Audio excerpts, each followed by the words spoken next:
Hello again. Sorry about that. Just getting organized.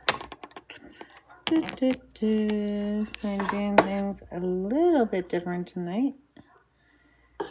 We are the Beaver Network, and we are coming at you with election coverage. So we are the Beaver Network, and we've got all of those things covered. Tapping is clapping, sharing is caring, and I'm going to be your host for the next couple of hours where we talk about the election and talk about all things Canadian. So tonight, for all things Canadian, I am making bacon jam. So all of my friends, when you're ready, you can start tapping to come up if you want. And I will add, ooh, there we go. Okay. Tapping, tapping, tapping. Hi, Dylan. How are you? When you're ready to come up, I'll start taking guests. Guest.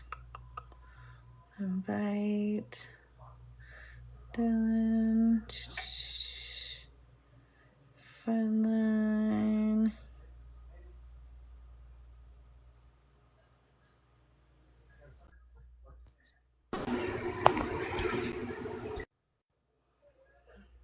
Hey.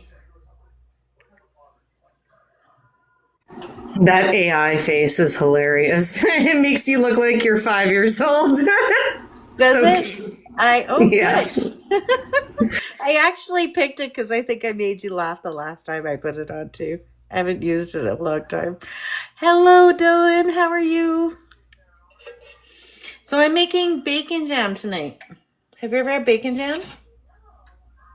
Honestly, one of my favorite burgers. There's this place in Vancouver called Tap and Barrel, and there's a peanut butter and jam burger, and it's a spicy peanut butter sauce with bacon jam, and it is heaven. So I've got about 2 pounds of cut up bacon in here and red onion. So we're going to saute that right now while we chat. Oh, can you hear that? Got that going. And we're going to do a maple syrup bacon jam. What do you think about that? Sounds delicious. And I totally ate my feelings today, so I'm so full right now. And if I think that it sounds delicious with how full I am, then it sounds delicious. That's good. And we're going to put it on my family's grilled cheese tomorrow. How is that an all Canadian meal? Love it. Somebody has beef with you? Is that Smarsh?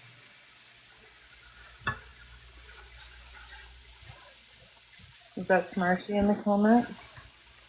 My stomach is going to be growling.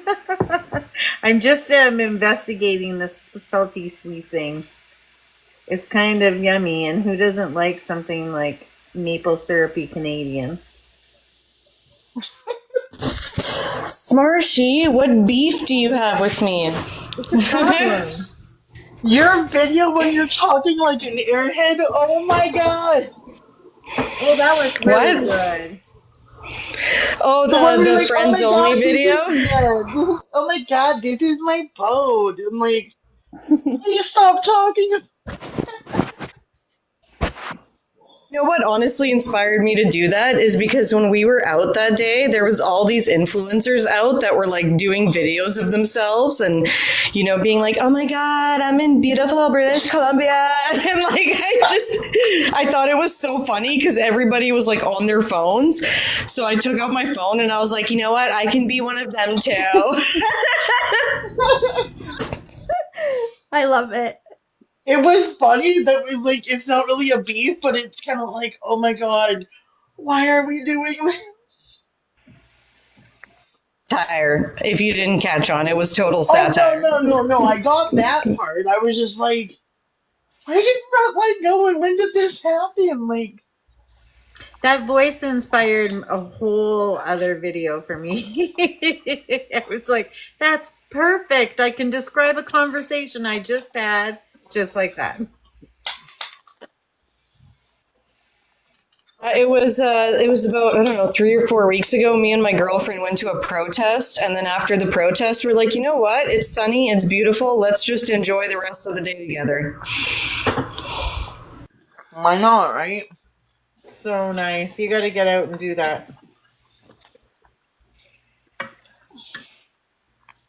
You have to get out and do that. Bacon jam and elections, AI says.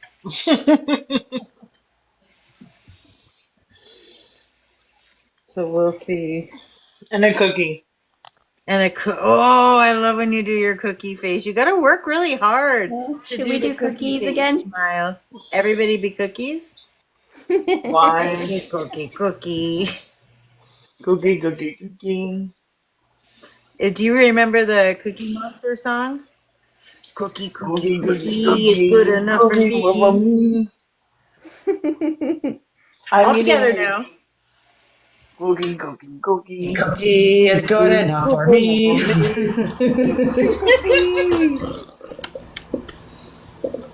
I hope somebody's recording this.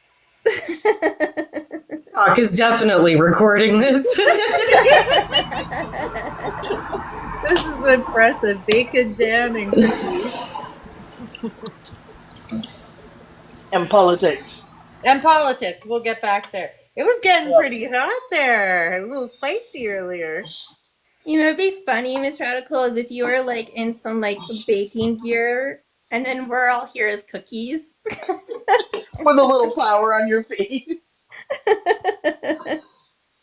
That would be funny. That would be funny. That sounds like a good Christmas TikTok. It Yeah. does. So, Miss Radical, you know how I told you I'm finally watching The Handmaid's Tale? How you doing? So I think I'm at the end of season 2 right now, and I'm at the point where the Waterfords come to Canada, and Nick gives June's husband. Oh. I want to make a point, so I'm sorry. Let's just say that I hope Canada ends up acting like how they did in season 2. Oh, I think we would. Throughout the whole, I think I only seen like 3 seasons. I don't know how many seasons there is now, but I've seen like 3 seasons, and Canada's pretty freaking awesome throughout the whole thing. It's a long. I'm on season 6, and I'm waiting for the next season, next show to drop here. And I'm on go ahead. season 1, episode 4. I had to take a pause because that movie made me physically sick to my stomach. Yeah, but important to watch. A lot worse. So prepare yourself mentally, because it's a tough one. Yeah. But I remember, that part made me cry, because I was like, oh my God, please let Canada actually respond like this when it comes down to it. That's the response that we know Canada should have, but it won't have under PP. No. But it makes you see clearly after you watch it all the different moves, and you can look and see where we are on this road to fascism. Zojin! Zojin! Hi, Zojin! Do you want to come be a cookie? Can be a You want to come cookie. be a cookie? You want to be a cookie? Be a cook. One of us. One of us. One of us. One of us. We are an unhinged group whenever we get together. So I'm putting in the garlic now. Woohoo! Oh, I chopped it all before so I wouldn't cry in front of everyone. You know what helps stop the crying from cutting onions? No, I can't. I'm on Discord with friends. What are we? Oh, playing Jones, games. you spelled carny wrong. Again. It's not your fault. It's hard. Its words are hard. Do you just randomly drop in lives and mention Pierre? Like, do you have some sort of kink for him? They They all have a do. king for them. I think they have a kink. I swear they have a terrible kink for him. Because no matter how wrong they are, he is always going to be their daddy. Like Trump is the daddy for the mega cult. Who's your dad? Daddy. There it is. There's the jobs drop. Good jobs. It's like 12 o'clock at It's night. Why would I go to work? Super original. I have 3 though jobs. I would absolutely like I would pay money to watch some of these dudes try to do my job for a week. I would love to see them sweat their ass off in a sauna for hours on end while lifting weights and doing cardio. Just because I see them as students in my classes and they don't do well. They wouldn't be able to do my job. This guy for a must have day. you blocked. Jonesy is his name. Jonesy. Shojin. He's got you blocked. Jonesy, just FYI, I like renting. I would rather rent personally than ever own. I don't need to own a house. Do you know how much I would have to pay in maintenance costs and all this other shit? I would so much rather rent. I can just call my landlord if something gets broken and he'll come fix it. Nope. I don't need to own a house, especially as a single person. I really don't need to own a house. When I own So- it, I'd rather rent any day of the week. I rent and I like my rent is. It's not a flex to be in debt up to your eyeballs. Nope. Jonesy, I don't have TV. I don't like letting my brain rot watching it. I do memory puzzles because that's what's. I like keeping my doing brain. research. I have a kink for researching. So do I. I'm a nerd. I like reading about other places and history and all that I good like stuff. finding patterns and things. Research and And education Jonesy is- gets me so hot. I think If you are a nerd and you're spitting facts, instant, Right? instant horniness. I have read Carney's book, buddy, and I love it. I think it's brilliant. I read it. I already signed up to buy his next one. I'm a dinosaur. So did I. I pre-ordered it.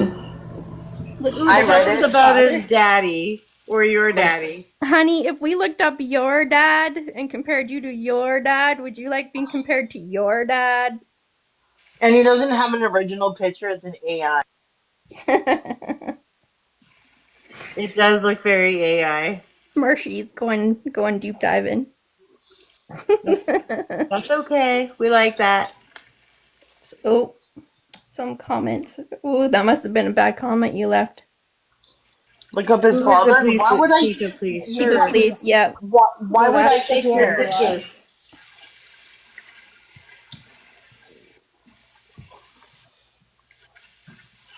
I'm just crisping my bacon and then I'm going to add the maple syrup first.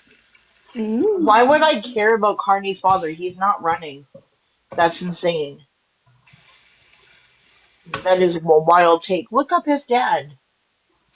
Yeah, no, we're good. I barely like my own dad. You guys are obsessed with other people. Mm-hmm. And Do you guys like my picture of Pierre over here at the bottom? did you see, wait, is that the same picture I saw? I took a picture of it from somebody else. I think Pixie Lee also had it. But it was a picture of the Trump. It was like the body of Trump in the attempted assassination. And the head was replaced. Yeah, that's the one. Yeah, that's it. So good. What was a comment I saw the other day that someone who was it? Someone prayed for Donald Trump when he got shot. And I said, what? He literally prayed for the tip of his ear? I can't remember. Someone said that to me, like, oh, well, so-and-so actually prayed for Donald Trump when someone tried to unalive him. And I said he prayed for his ear. I think it was a setup. They got that. Yeah. Linda McMahon brought the fake blood, and there was a He's whole not like, lived here. yeah. He's lived here for 5 years, and before that, he was in England, and before that, he was in Canada. He was Can I taught get the Trudeau how to big screen rip camera? off Canada, guys. Oh, you're a Can bot. I get the big screen for a minute, Miss I Radica? see that he does mega math very well. 15 years. How to rip up Canada. Can I get the big screen just for a second? I want to show Jonesy. Kanata. How do I do the big screen? Oh, the 3 dots. Or do I just? Oh, I click on you. No, wait, sorry, wrong person. Come on, I think everyone. I think you have to go to guests, and then the list will come up of all the guests, and you go to Smarsh's name and click on the expand button. Oh, god damn it. Oh, I don't Not have that a one. band for her. I just have a disconnect or a. I lost the.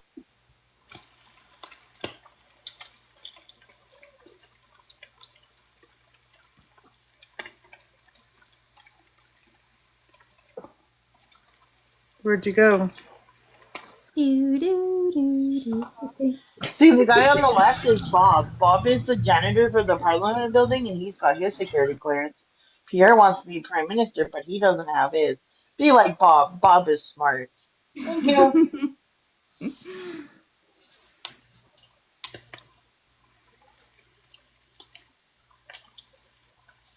This is so weird. Does anybody want to answer Jonesy? Because I have been answering this No. question for the last 4 to 5 months, and I am so sick and tired of answering it. What did Harper's conservative government do compared to the liberal government? Ooh, okay. Absolutely On nothing. which avenue do you want to go down? Choose a topic. Yeah. I categorize things. I can't just spew off everything or we'd be here all night. They sold us to China The only for thing- 31 years. I was going to say the only thing these people care about is the economy, so start there Okay, because they definitely so don't look give a up shit about FIPA then. people. Look up the FIPA deal he made. Yeah, the deal he made again, so I don't know. China with Polyev at the. He wants to head. talk. He wants to talk about immigration. Okay, in the grand scheme of things, when Harper and Trudeau, if we were to compare their immigration policies, let's see, I think Harper brought in what was like 0.8% of our total population of immigration, and Trudeau's was somewhere around like 0.09 or 0.1. There wasn't a huge difference. And most of the conservative provinces, including the one I live in, petitioned to have more immigration into their provinces because they needed in more workers. But yet they Especially bitch during about COVID. them in the country. Can I share something off topic? Mexico has officially banned the Trump propaganda from airing on Mexican TV and social media. No racist tidbits, no lies disguised as messages to the world. Wow, hope that- that's good. It goes like flags and all that shit too. Yep. Let's hope that our new government will do the same thing if our new government gets in. Because if Carney doesn't get in, then welcome to the 51st state. Yep. Or no, it won't be the 51st state. It will just be a territory. Just a territory. Just a fucking territory with a bunch of people that don't want to be there. And they'll just forget about us like they forget about Puerto Rico and Guam and all this. He's like, I'm leaving. Okay, so I got a cup of maple syrup in, I got a cup of brown sugar in, and then I'm gonna put a cup of sweet chili. Sweet, the sweet chili sauce? Yum, I love sweet Oh. chili sauce. I love that.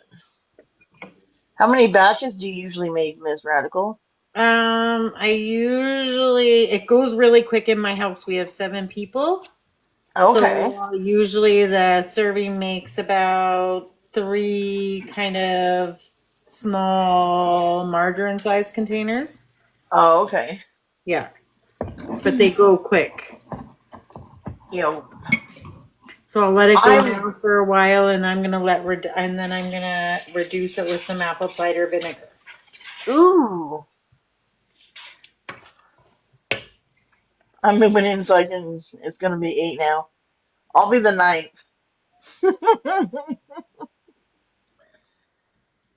What? If you can do the dishes, I hate doing the dishes.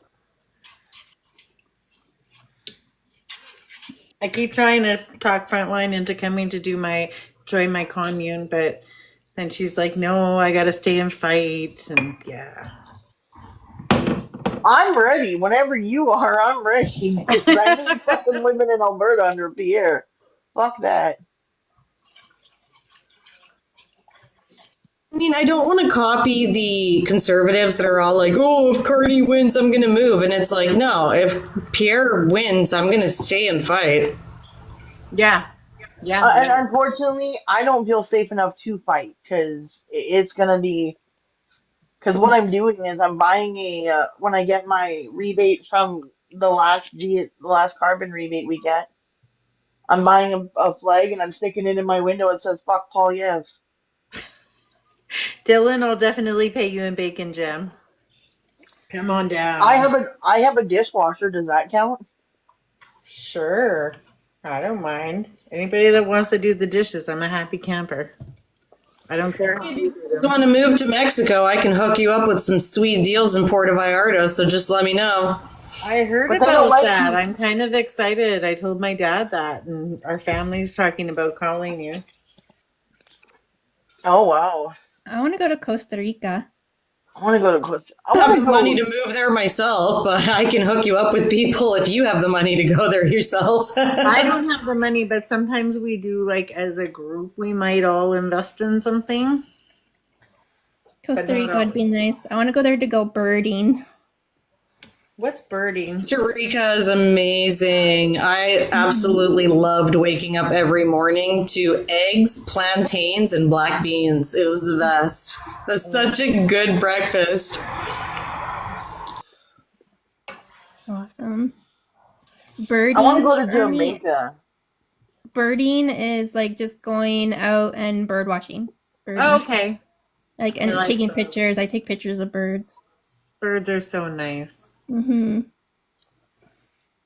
I was surrounded with cardinals when we were in Hawaii, which I didn't expect, and I don't know why I didn't expect that. But they were like hanging on my balcony with me every day. That Nice. actually interests me. I wonder if they're a native bird to Hawaii. I That's think weird. they are. When we looked it up, I think they were. What you talking about, Willis? Talking about birds. Tweet, tweet. All the little birds going tweet, tweet, tweet. Tweet, tweet. You guys should be dancing. I should get some music for you to start dancing. My phone's not picking me up as a cookie, so I'm like, well, that kind of sucks. I'm up till Children, are you 6 still o'clock. there listening to us as you play your games? And I think Zojin dipped. Dance, cookies, dance. Okay, what do you want to listen to? There he is. Alrighty, I can put something on. Yeah. What do we want to dance to? Something We with didn't start the fire. The Canadian version of at first I was afraid, I was petrified. I don't know what the Canadian name for that song is, but let's listen to the Canadian remake. Is that like? Let me see. Look it up. Give me. Or a second. anxiety. We could dance to the song Anxiety. Nah. No. We could also dance to the song We Didn't Start the Fire. Ooh, that's a good one. Is it this song? Oh, hold on. There's a commercial. I got rid of my ads on YouTube, and then I didn't use YouTube enough, and then I'm not paying for ads anymore. Is this it? I don't know. At first we were afraid, Right. we were petrified, Goodbye. thinking we could never live without you by our side. And we spent so many nights thinking how you did us wrong. Now we've banded all together Your tariff made us strong, and so you know you're not so great. There's not a snowball's chance in hell will be your 51st state. We should have told you this before. You don't believe this, but it's true. You really need our resources far more than we need you. So don't just go. Walk out the door. We do not need you. You're not welcome anymore. Weren't you the one who instigated these trade fights? You'll soon grow to regret it when we turn out your lights in the dark. We will survive as long as we can think and work. We know we'll stay alive. We have all we really need. We can live without your greed. We will survive. We will survive. There's been a change. It's time you knew. We're not that fledgling little country stealing all of you. We are now a nation proud that is happy to be free. You didn't realize you gave us our own identities. Let's go. We will survive. As long as we can think and work, we know we'll stay alive. Yeah, all we really need. We can live without your greed. We will survive. We will survive. So just go. Go find the door. We don't like you. We're not friendly anymore. Weren't you the one who tried to give us a raw deal? But you can't live without our oil, aluminum, and steel. At first we were afraid, we were petrified. Well, this song is quite long. Do we want to keep listening to it? Yeah, I was grooving, but I'm okay to not groove anymore.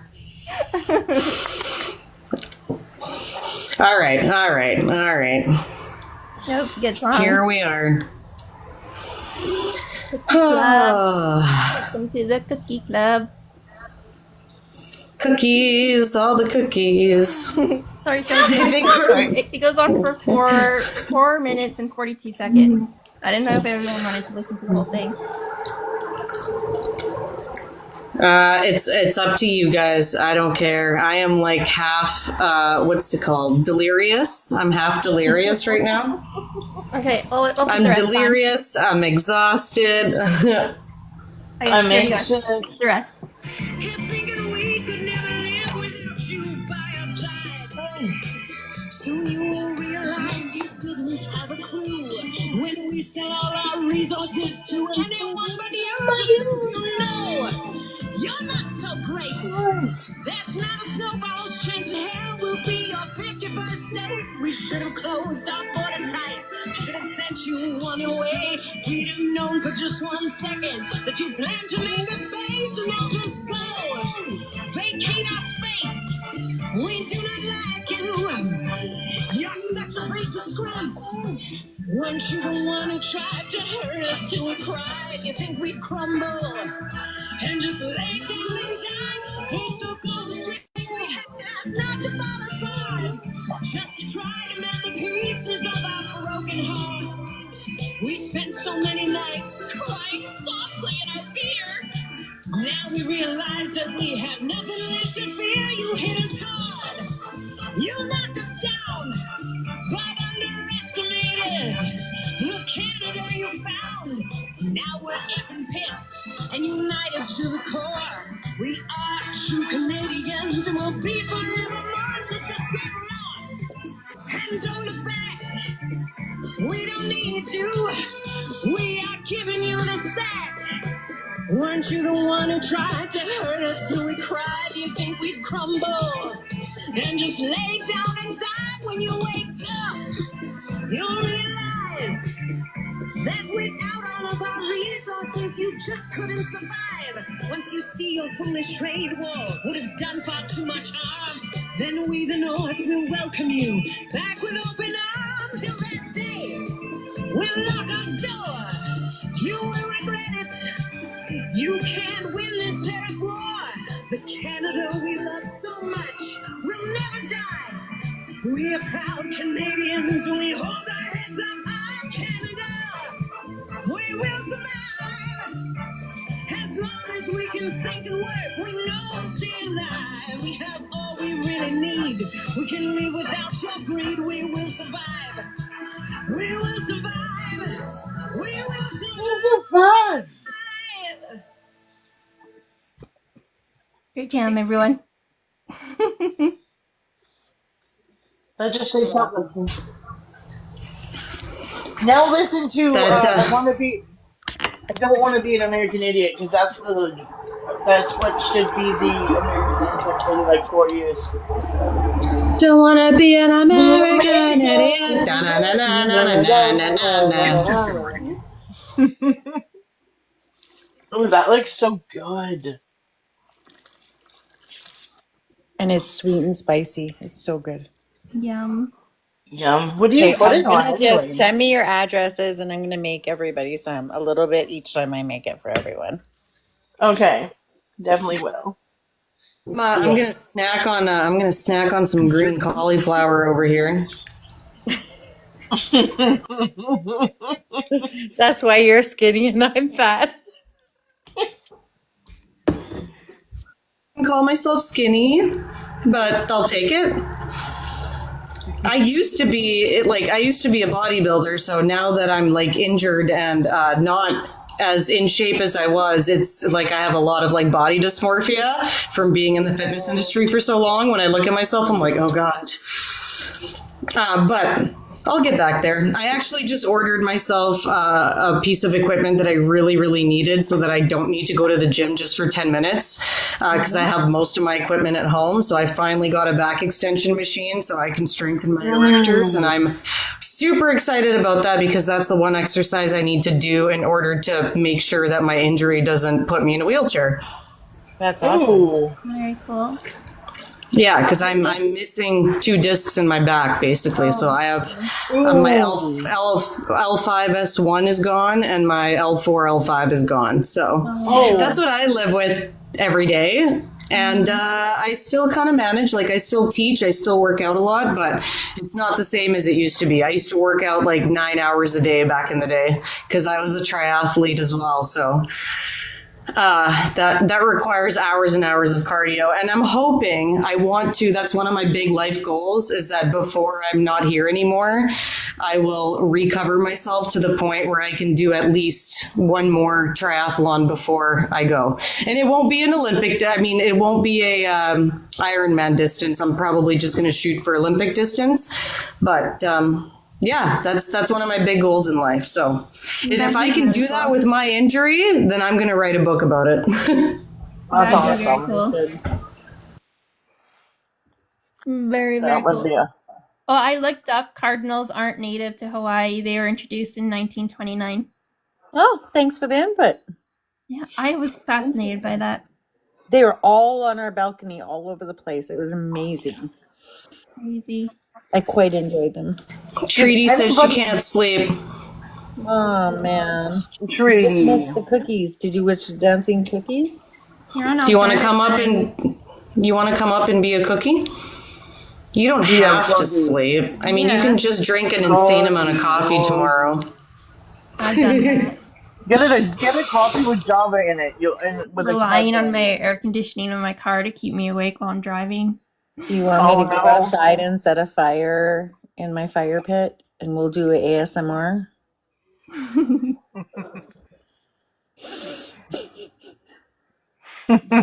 No. Treaty. Be a cookie. Yeah. Have to be a cookie. I gotta figure out how to do that because it wouldn't work for me the last time. Go to your effects. So click on your picture. Yeah. And then go to effects, and when you scroll through those effects, there should be like a funny gingerbread looking cookie one. Just click on it. I think it's like one of the first Got it. ones. Frontline, can I change mine right now? You're going Yeah. Yeah, 100%. You can also be a gingerbread. Can I do the 3 dots and that'll do it? Or where do I go? So you have to go to, oh gosh, when I'm hosting, where do I click? Effect. Go to Do I effect. pause live and then go look for it? No. Go to effect. Go to effect. Where do I Good go? night, Sojin. Night, Jojen. We need Joe in here. He would think we're ridiculous again. Oh, effects. Okay, yeah. Oh, okay. cookie. And then trying to find the. Find the cookie. We're Be in the cookie. holidays. It's in holidays. Embody the cookie. It's I think right hilarious. You now, run with the I think what we need There to he is. do is for me to smudge right now. Here we are. Smudge. Tweety Bird, do you think we should smudge right now? I've got smudge in a bottle that I travel with. I just spray it. It's Oh, do distilled you? sweetgrass and sage. Yeah. Oh yeah, I wow, was that's smudging around awesome. my hotel room earlier. Sounds good, Shojin. Have a good night. Take care. Yeah, I'm I'll gonna see you go. tomorrow.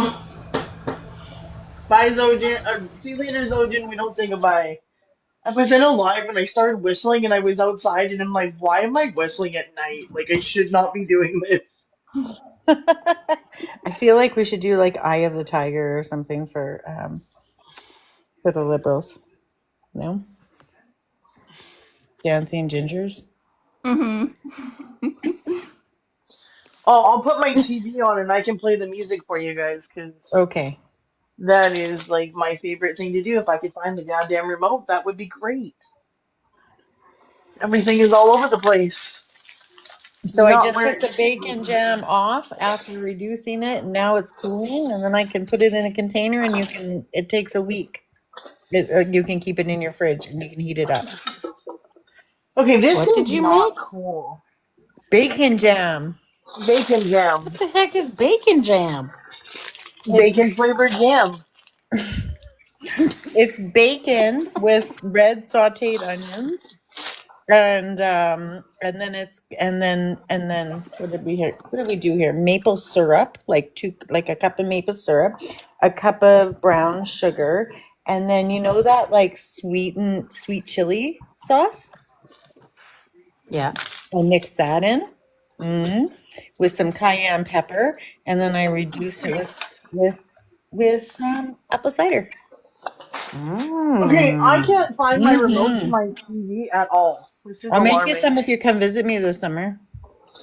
Okie dokie. Sounds good. There's some Anyone? siblings and you have to come visit me. Yeah, it sounds like awesomeness in a jar. That's right, Dylan. It is. On an egg Egg sandwich. sandwich? I don't know about that.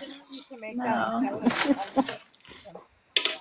Maybe. I don't know. We did, yeah, I used to buy it from them all the time, but it didn't have the hot spices in it.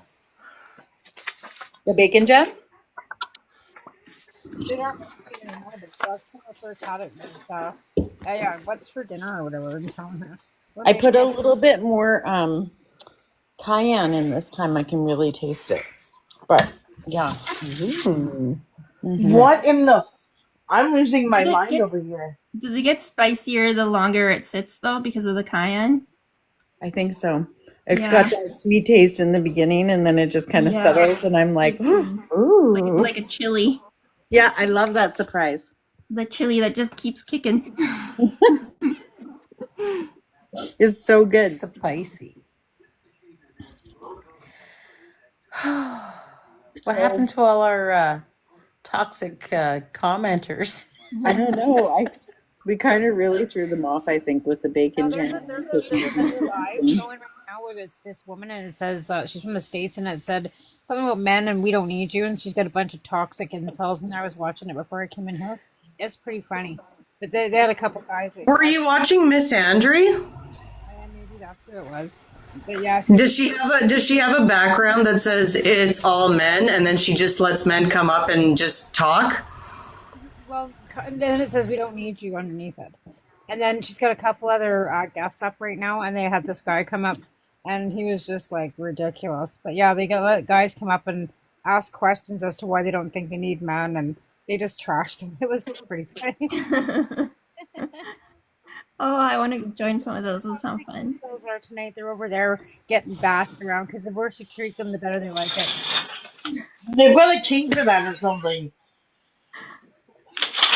Frontline, did you get an answer to your question when you asked if they would they accept the results of the election? Nope. Yeah, there's a couple So of they answers. just said that. I think they said they would They're move. gonna. Yeah, they said they were gonna either move to the States or get Alberta to separate because, of course, they were from Alberta. Mm-hmm. Hey, not every Albertan wants to separate there, my dear. To get 6 Liberal seats. Know what I meant. I know. I thought I heard that Alberta might get 11 Liberal seats. Well, I know that for the first time in 30 years is a Liberal riding in my town or city. So I'm fucking pretty happy about that. Riding in Alberta in 30 years. First time in 30 years there's been a Liberal candidate in every riding in Alberta. And it's epic. Epic, epic, epic. Alberta I needs really, it desperately. I'm kind of freaking out now, guys. What? Um, Notes, Marsh. You have to be careful how you hold your mouth when you're cookie too, because your cookie looks really weird when you hold your mouth open. Like that. Oh, yeah. Kind of. Oh. I think I threw my remote in the garbage. You're still looking for your remote, Smart. I am, because I literally just had it on the table. I think it might have knocked into a garbage bag I dumped out 2 I days feel ago. you, Dylan. It's the same for me. And Dylan, thanks for hanging out in the live all the time. You're the best. Yeah. You are the best. My writing is fully conservative too, Dylan. Some music if you guys want it. Yes. Everybody knows who this is. Yeah, I do. This is my song.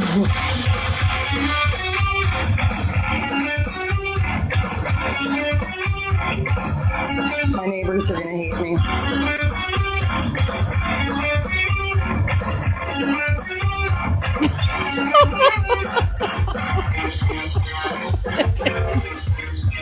Here we go.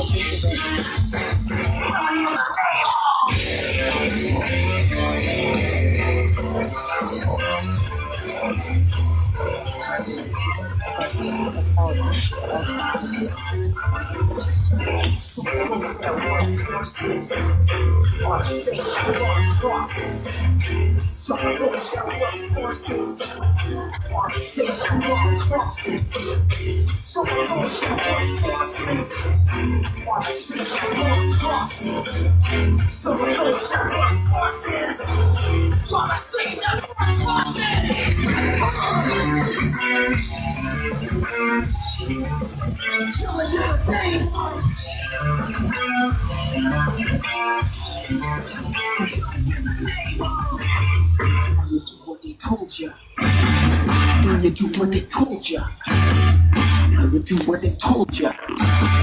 Now you do what they told you. Now you do what they told you. Now you do what they told you. Now you do what they told you. And now you do what they told you. Now you do what they told you. Now you do what they told you. Now you do what they told you.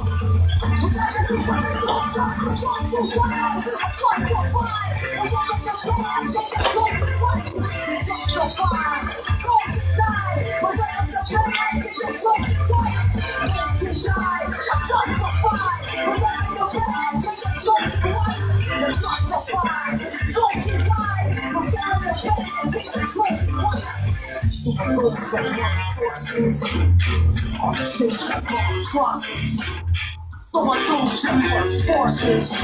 From our sake, I'm wrong crosses. So I don't send more forces. Our sake, I'm wrong crosses. So I don't send more forces. From the sake, I'm wrong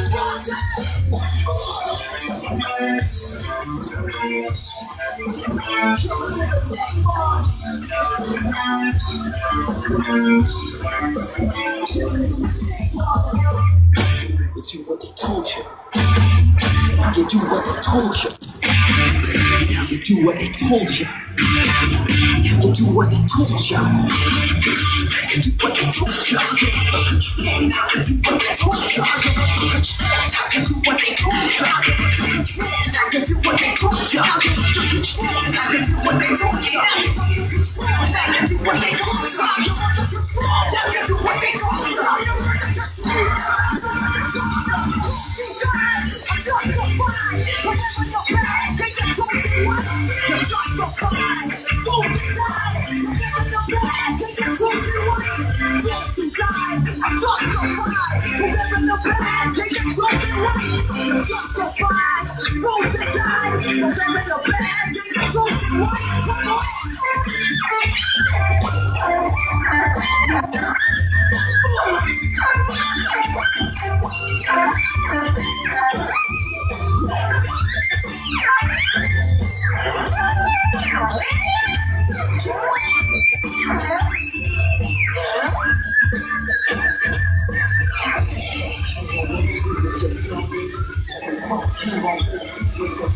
Best part's coming up.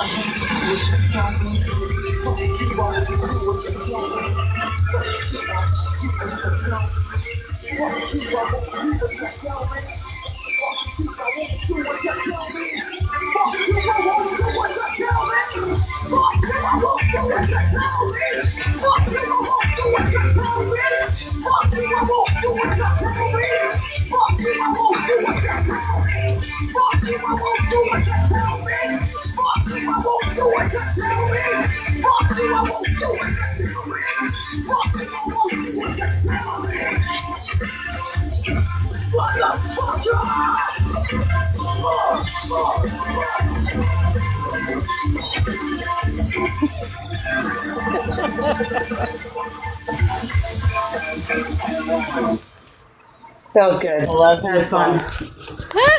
Can we do We Didn't Start the Fire?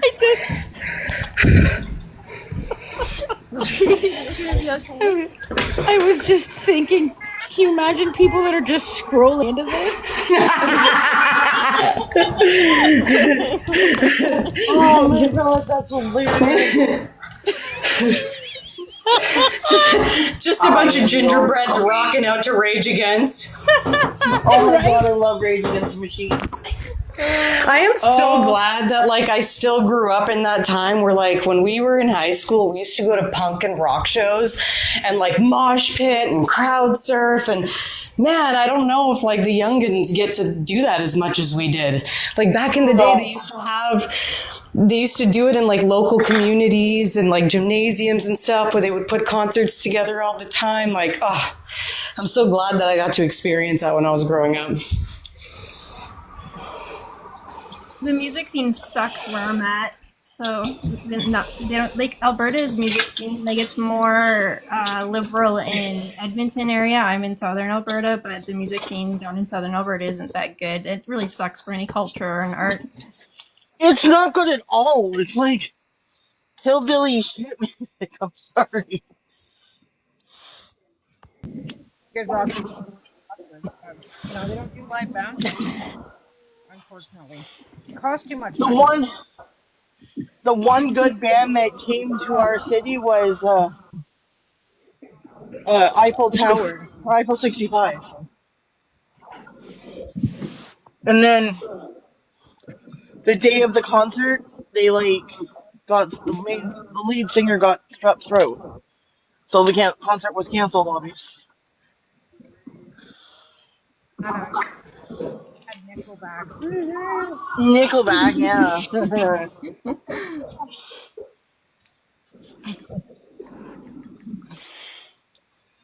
And I got a song if y'all want to put it on.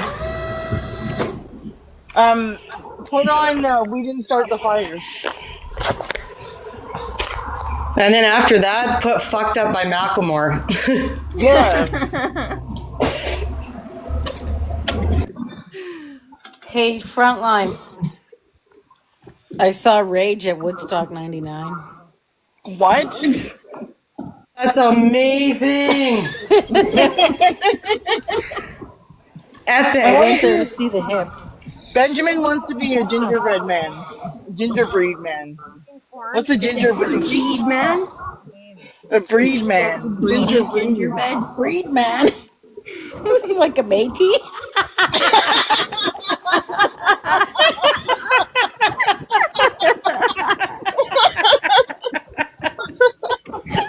Wow! Oh my god. I need to get my snagging blanket pretty soon.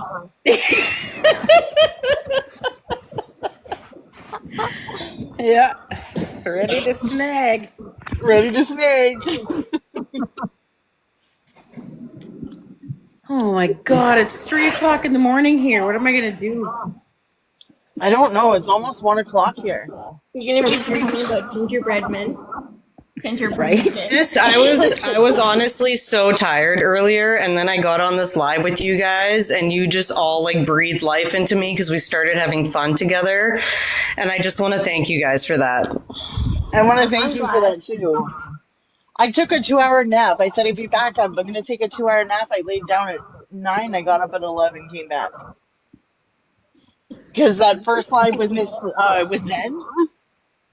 I fell asleep while that guy was talking about absolute nonsense. I'm like, hey, I gotta go tap out for a bit. Like, and then Real Native called me, and I'm like falling asleep on the phone. He's like, "Are you awake?" I'm like, "Yeah, I'm awake." He was talking about something, and I was like, I'm awake. He's like, "I didn't even ask you." I'm like, "I'm awake." He's like, "Okay, go sleep for a couple hours." I'm like, "Okay." I had to go put my hair back up because I worked up a sweat from all the head banging in that last music episode. There is a We Started the Fire, but it's a parody of Trump. That's a good one to listen to.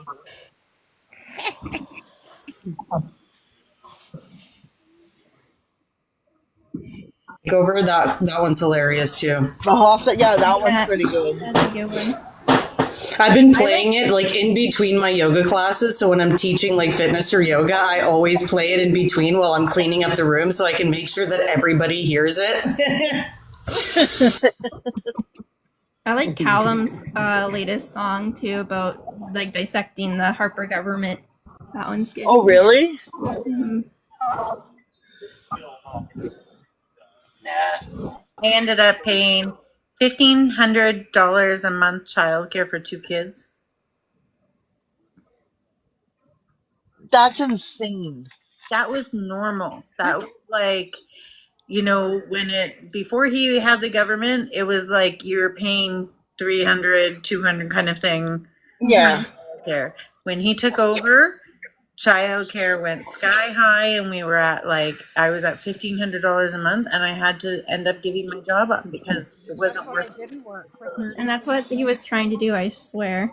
I had a baby at 40, like, like I did. I had a baby at 40, and I ended up staying home because it was either me working to pay for a school to raise my son. I wasn't doing that. No. With my husband free.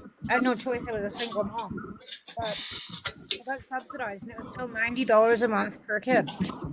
Oh, God.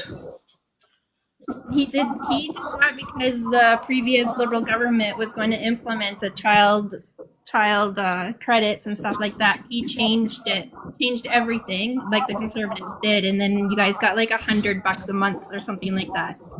$100 extra. And they taxed us, so they gave us $100 a month, and then at the end of the year, you got a taxation of $312 for that month because they taxed us. Yeah.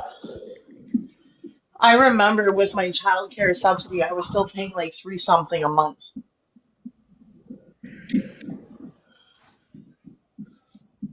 Wow. And when my subsidy lapsed, I was paying like 300 every 2 weeks.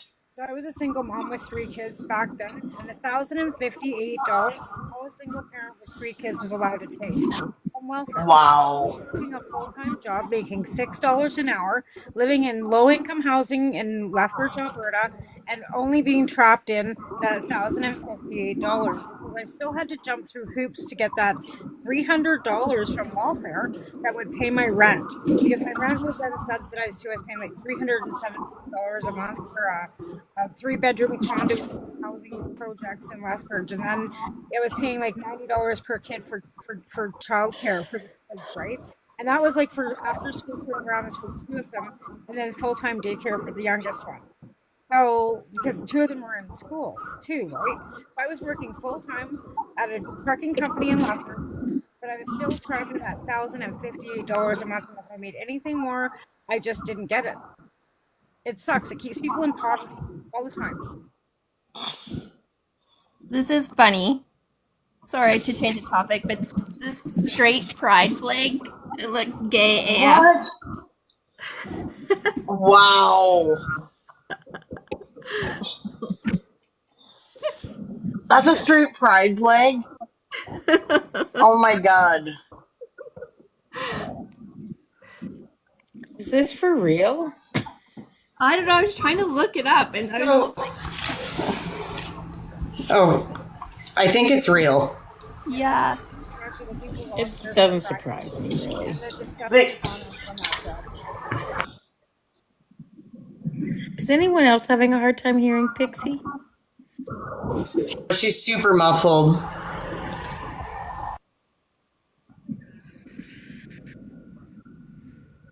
I think you're muted if you're talking. Yeah. Your mouth is moving, but we hear nothing.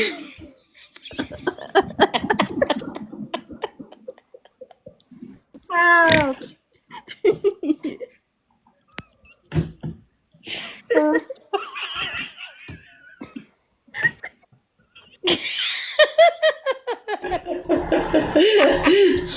These cookies are hilarious.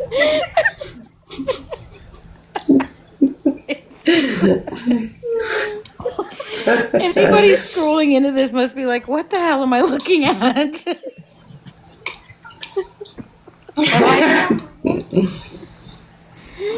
So guys, I have been working on a little bit of a list for tomorrow because I knew that tonight I would be tired, but now that I'm starting to feel a little bit more like myself, I've been writing a list of like all the things that we can talk about all day tomorrow because we've exhausted so many topics that I feel like everyone's been burnt out, and I just want to get your feedback because it's pretty much just us in here right now.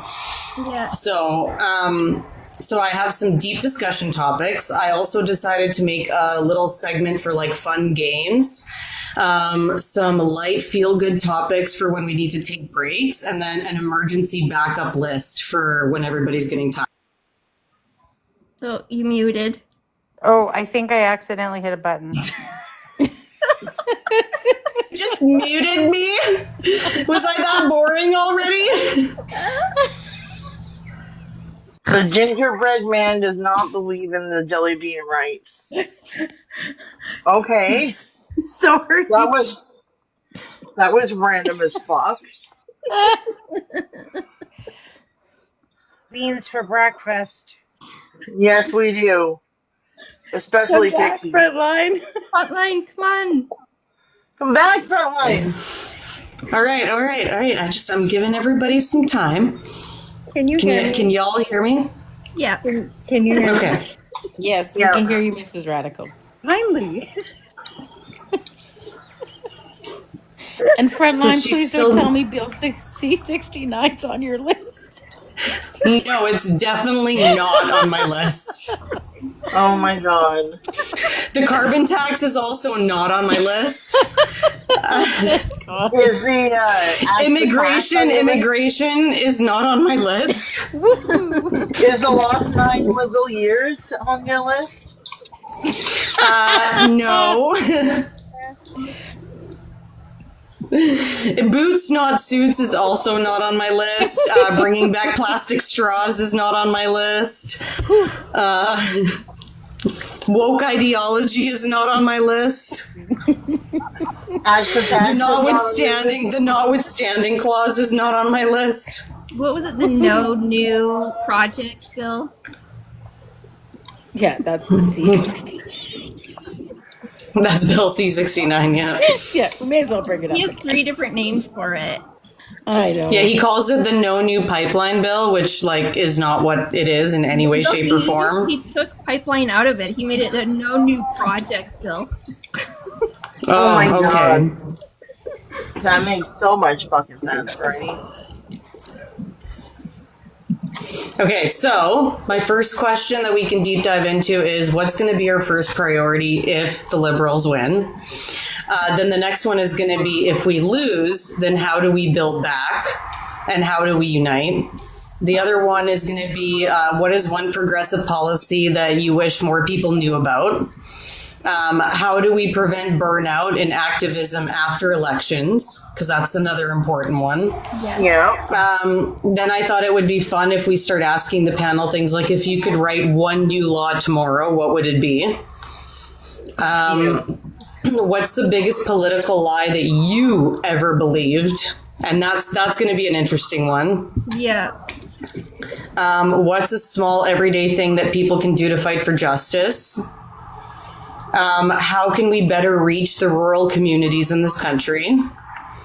And what's an old political movement that inspires you today? So like, labor movement, civil rights, women's suffrage, etc.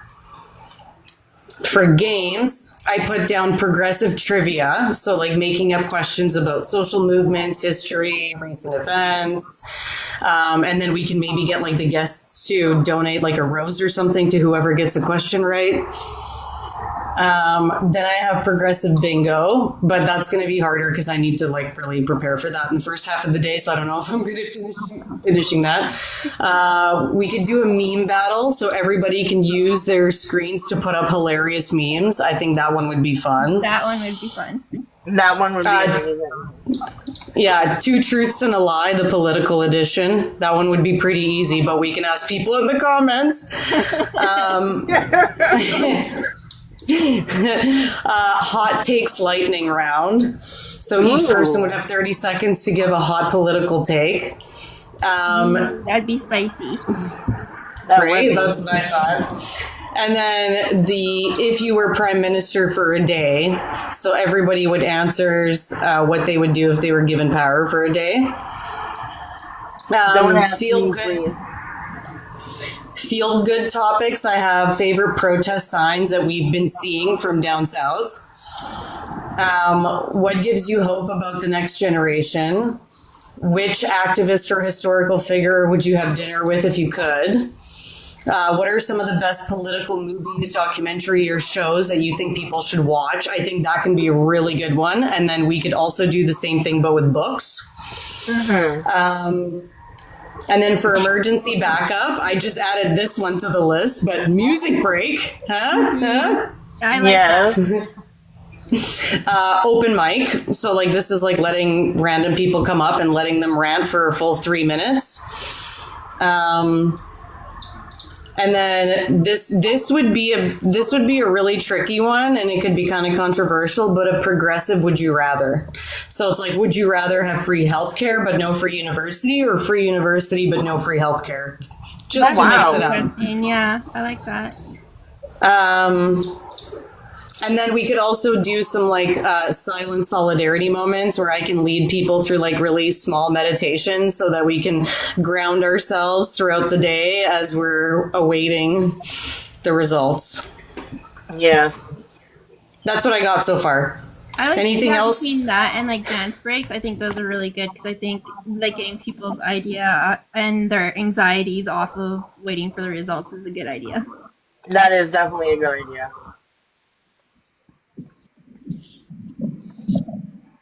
If you guys think of anything else, let me know and I'll add it to the list.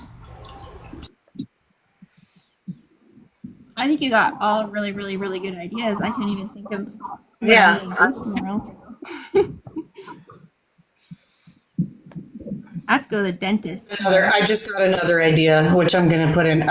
Build your progressive cabinet. So, like, if you could pick anyone to be in your cabinet, who would it be? And you get to pick anybody in the world.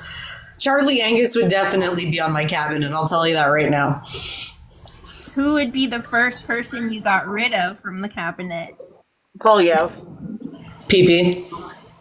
Or who would you who do you think should be the next like NDP leader or conservative leader if they don't win? I was just going to say that. Smarty immediately was like, wob. Yes. No, it's interesting because the week before I went to the PA, I had a meeting with a Government of Manitoba employee who actually used to work in the government of Alberta. And she said to me that the honeymoon is over with WOB. I found that interesting. I didn't dive deeper because I didn't have a lot of time to spend with her, and I need to do some research for the First Nation I was working for. But that was odd. That's really sad. Yeah, and I don't know why, because like in being a public servant, I've been a public servant, so I understand sometimes, what politicians say publicly isn't the reality of what's happening within the ministries. Yeah.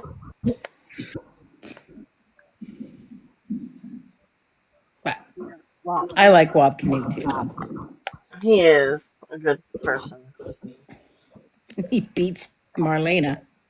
Oh Yes. God, does he ever?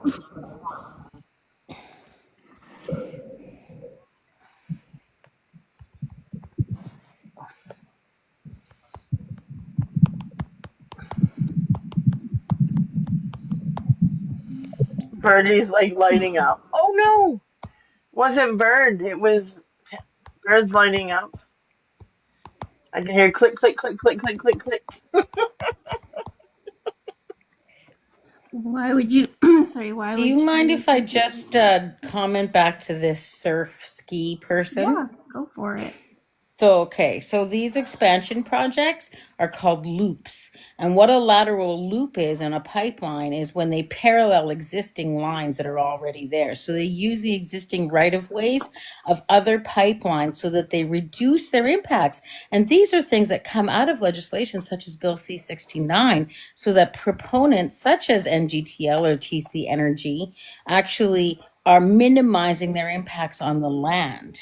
And what the problem comes from this, though, is it's antiquated legislation from the National Energy Board back in the 70s when they had anti-monopoly laws. So companies like TC Energy or NGTL couldn't build pipelines to accommodate future growth. So now what they're having to do is come in and reopen existing right-of-ways and parallel existing pipelines so that they can accommodate the demand of the shippers.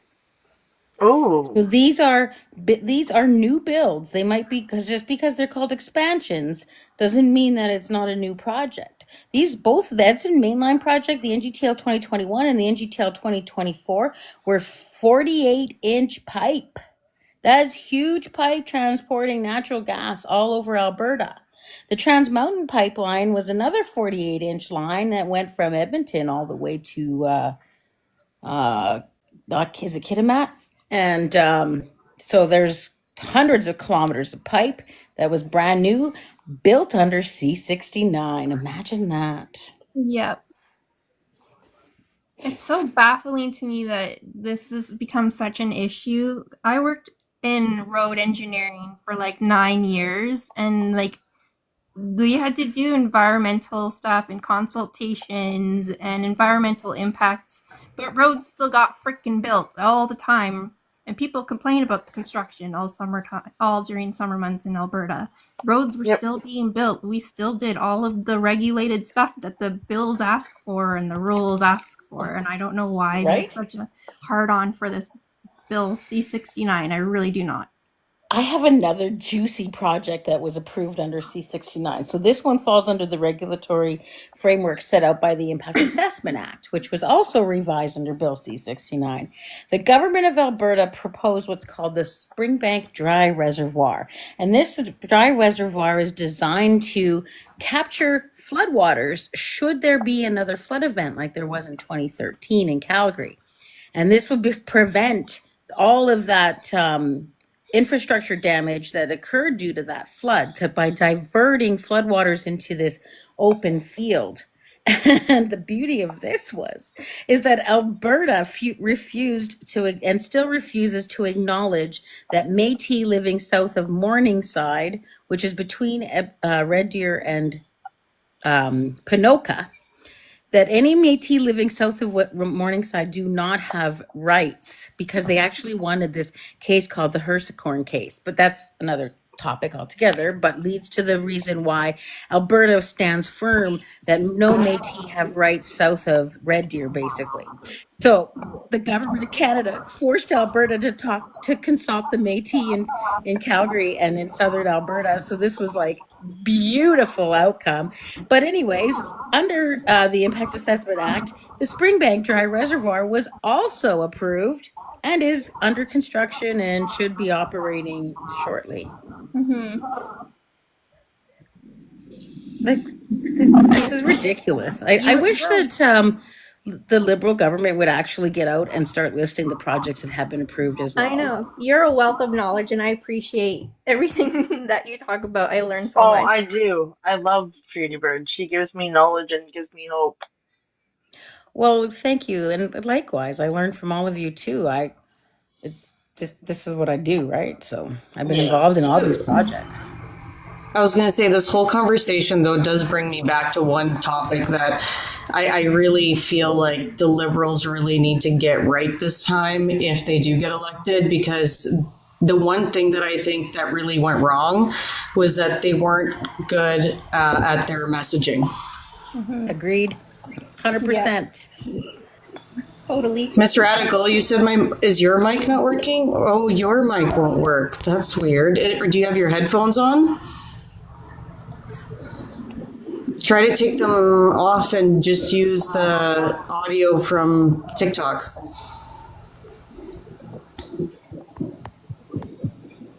Anyway, hopefully we'll help her figure it out. But yeah, the messaging needs to get better, much better. Absolutely. They need to simplify things, and they need to make like little meme type graphics that are super easy to understand and constantly blast them Yeah. so Yeah. that they can get that messaging out in a good way, because that's, I think, one of the biggest issues, right? Like the conservatives are good at messaging, even though they're lying 24/7. They are great at messaging because they keep it super simple, right? There's that saying, keep it simple, stupid. We got to keep it simple, stupid going forward. Yep. Yeah, we do. Can you hear that? Yeah. Yeah. Talk. Oh, you're super quiet. You're super, super quiet. Yeah. Am I super quiet? Is that Oh, better? now that yeah, much better. Okay. Was it the headphones? It was the headphones. I shut off my Bluetooth. Thank you. You're welcome. I really like that question. What was the first political lie you believed? I thought that really resonated with me. Yeah, and I put that list, by the way, I put it in our Discord for us. So now that whole list that I just talked about is there. Thank you. I mean, we I could think- start it tonight with just us. That would be a fun topic of discussion. What's a political lie that you once believed? I almost didn't believe that we had an issue with feminism. Like when Justin, I know I'm embarrassed to say that now, but when Justin Trudeau got in and he was talking about how he was a feminist, to me that wasn't as urgent in the moment as dealing with so many other issues. And now I see so clearly what he was talking about and the urgency of that conversation.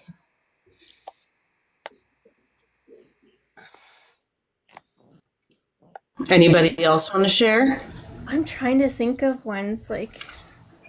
I actually believed my friends when they told me that Justin doesn't care about any of us in this country. And I went with it for a little bit, but then I did my own research and found out they were just being conservative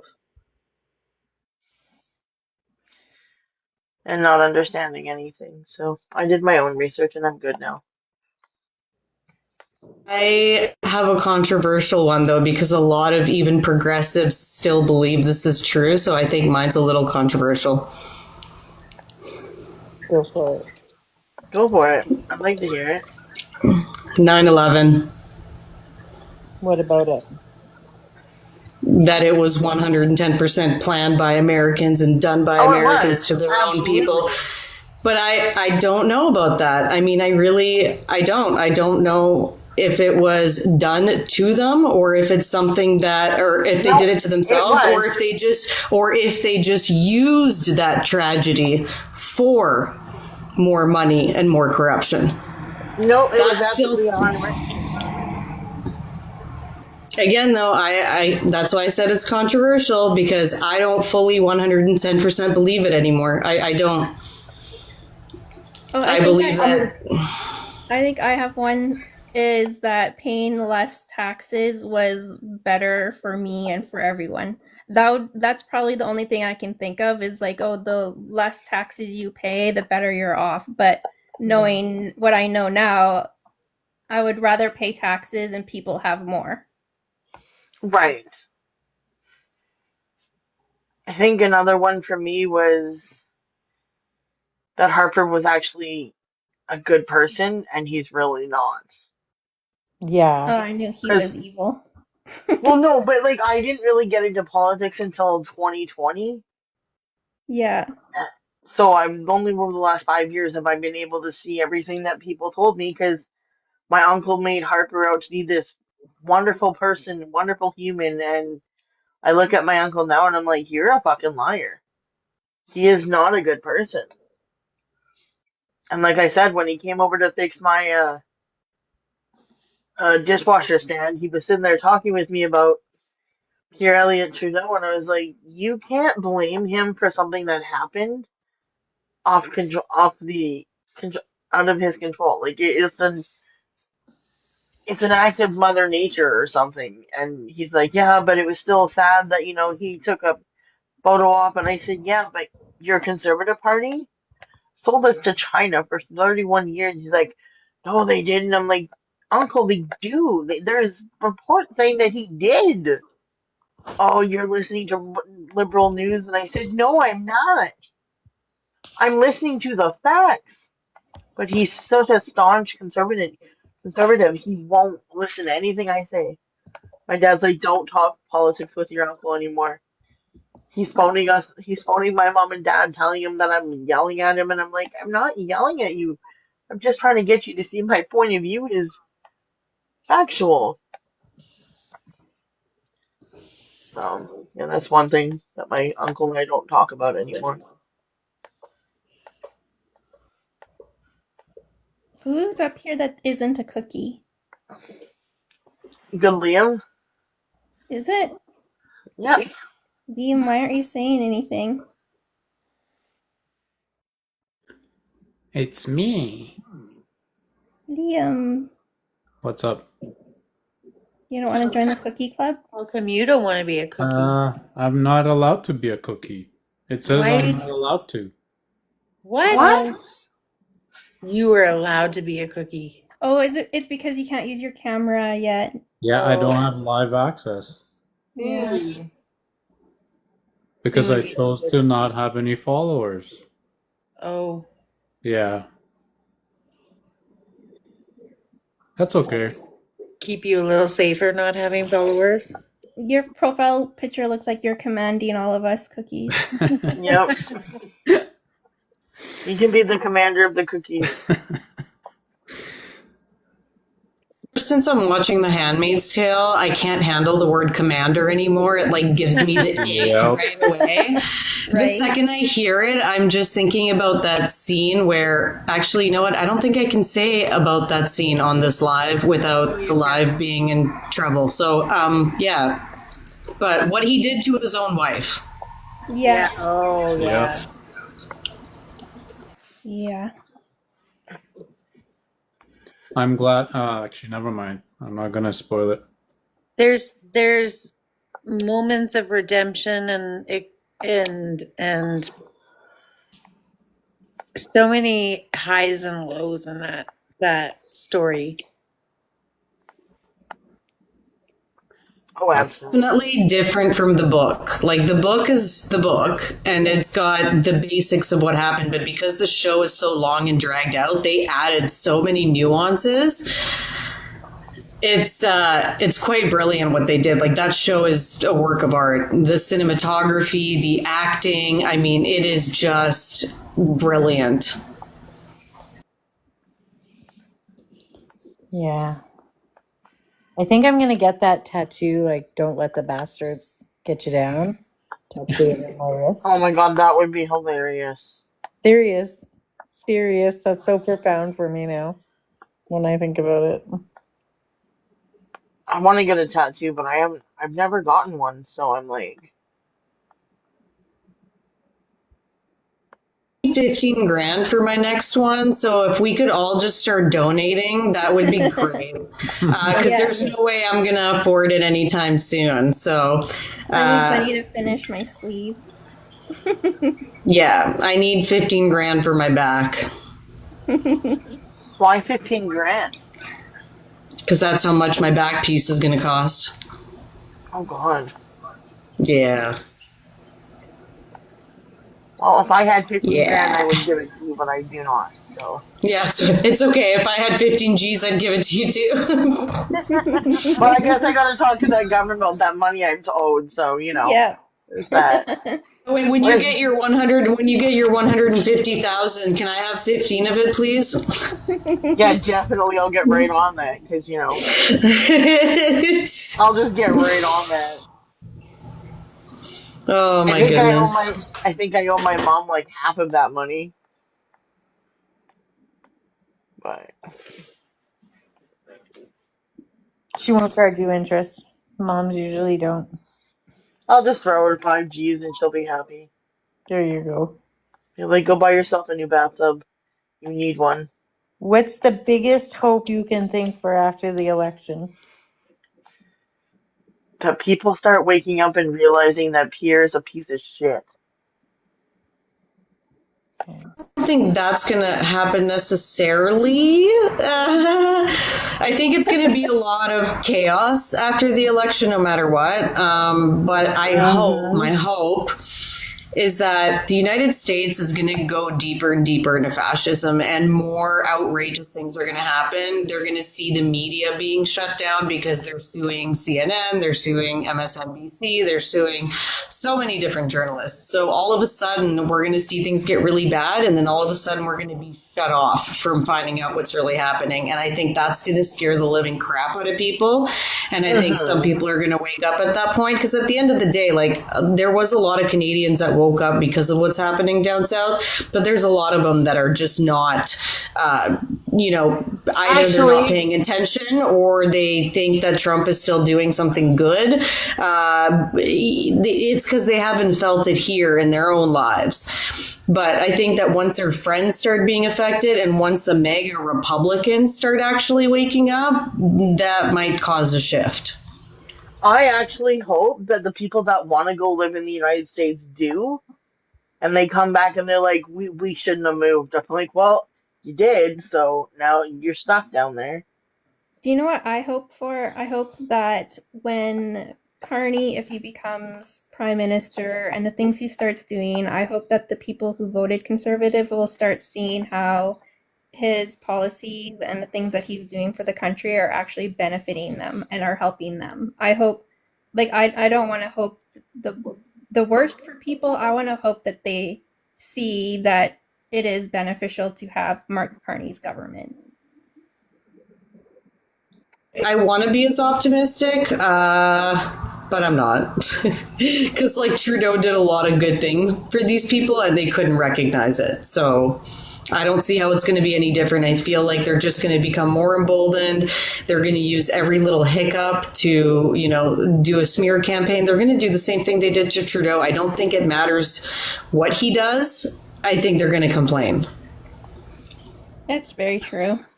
I'm sorry, that was depressing. I'm sorry. No, you're good. I try to see some positive in it as much as I can. I just don't want another convoy happening, if you know what I mean. And I think that's what I'm scared about. It might happen whether we want to or not, but you got to take it like this as well. If they do a convoy, the country is ready. Like we're all prepared for that to happen, right? Because there's a I can possibility. tell you that the RCMP is very ready. Oh yes, they are very, very ready. And more bank accounts get frozen, and hopefully they do it again the right way, because they did do it the right way the first time. The institution of banks in Canada, should have just went to Parliament themselves and said, "Hey, we have to shut these down," because that's what Trudeau messed up on. I think is what I read. I'm not 100% sure, but I'm gonna I just step on you guys and go try to get some sleep. So Yeah, you should. Thanks for Oh, I'll see you Treaty, try to tomorrow just after classes. count in your head. Like count in your head. Just start counting. Even if the last number you remember is 752, at least you're gonna be asleep. okay. I'll try. Good night. And every time you like forget where you are and you're counting, just go back to the last number you remember and keep going. I promise it'll help you sleep. Okay, I'm gonna do it. All right, tomorrow's our big day, and I will see you as soon as I'm done the conference. I'll come right back up to my room and sign on. All right. I look forward to Oh, seeing your you know what, videos. sir? You can just stuff it. I don't Bye. care. Good night. Night. Good night. And I'm not a liberal for your information. I've always voted independent. But there's no NDP in my riding, so it's either conservative or liberal. I choose the latter of the two, the lesser evil of two. I just choose the second option because the first option ain't very good.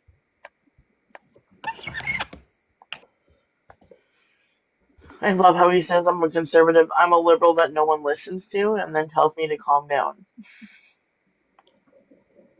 It really annoys me that people continue to use you're a liberal or you're this or you're that instead of you're a human Canadian voter.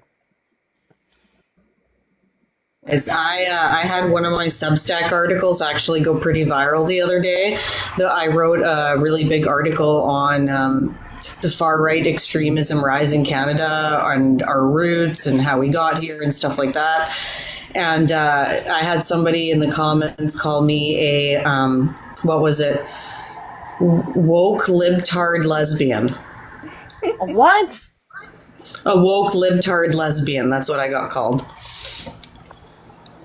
Because apparently Canada wasn't colonial and didn't do all the horrible things that it did in the past. Yeah, and the prime minister didn't apologize for anything. You know, there's that. You know, it's fucking wild. But it is funny to see Joe Rogan telling Jordan Peterson that Trump fucked up, trying to get the liberal to win. Because, you know,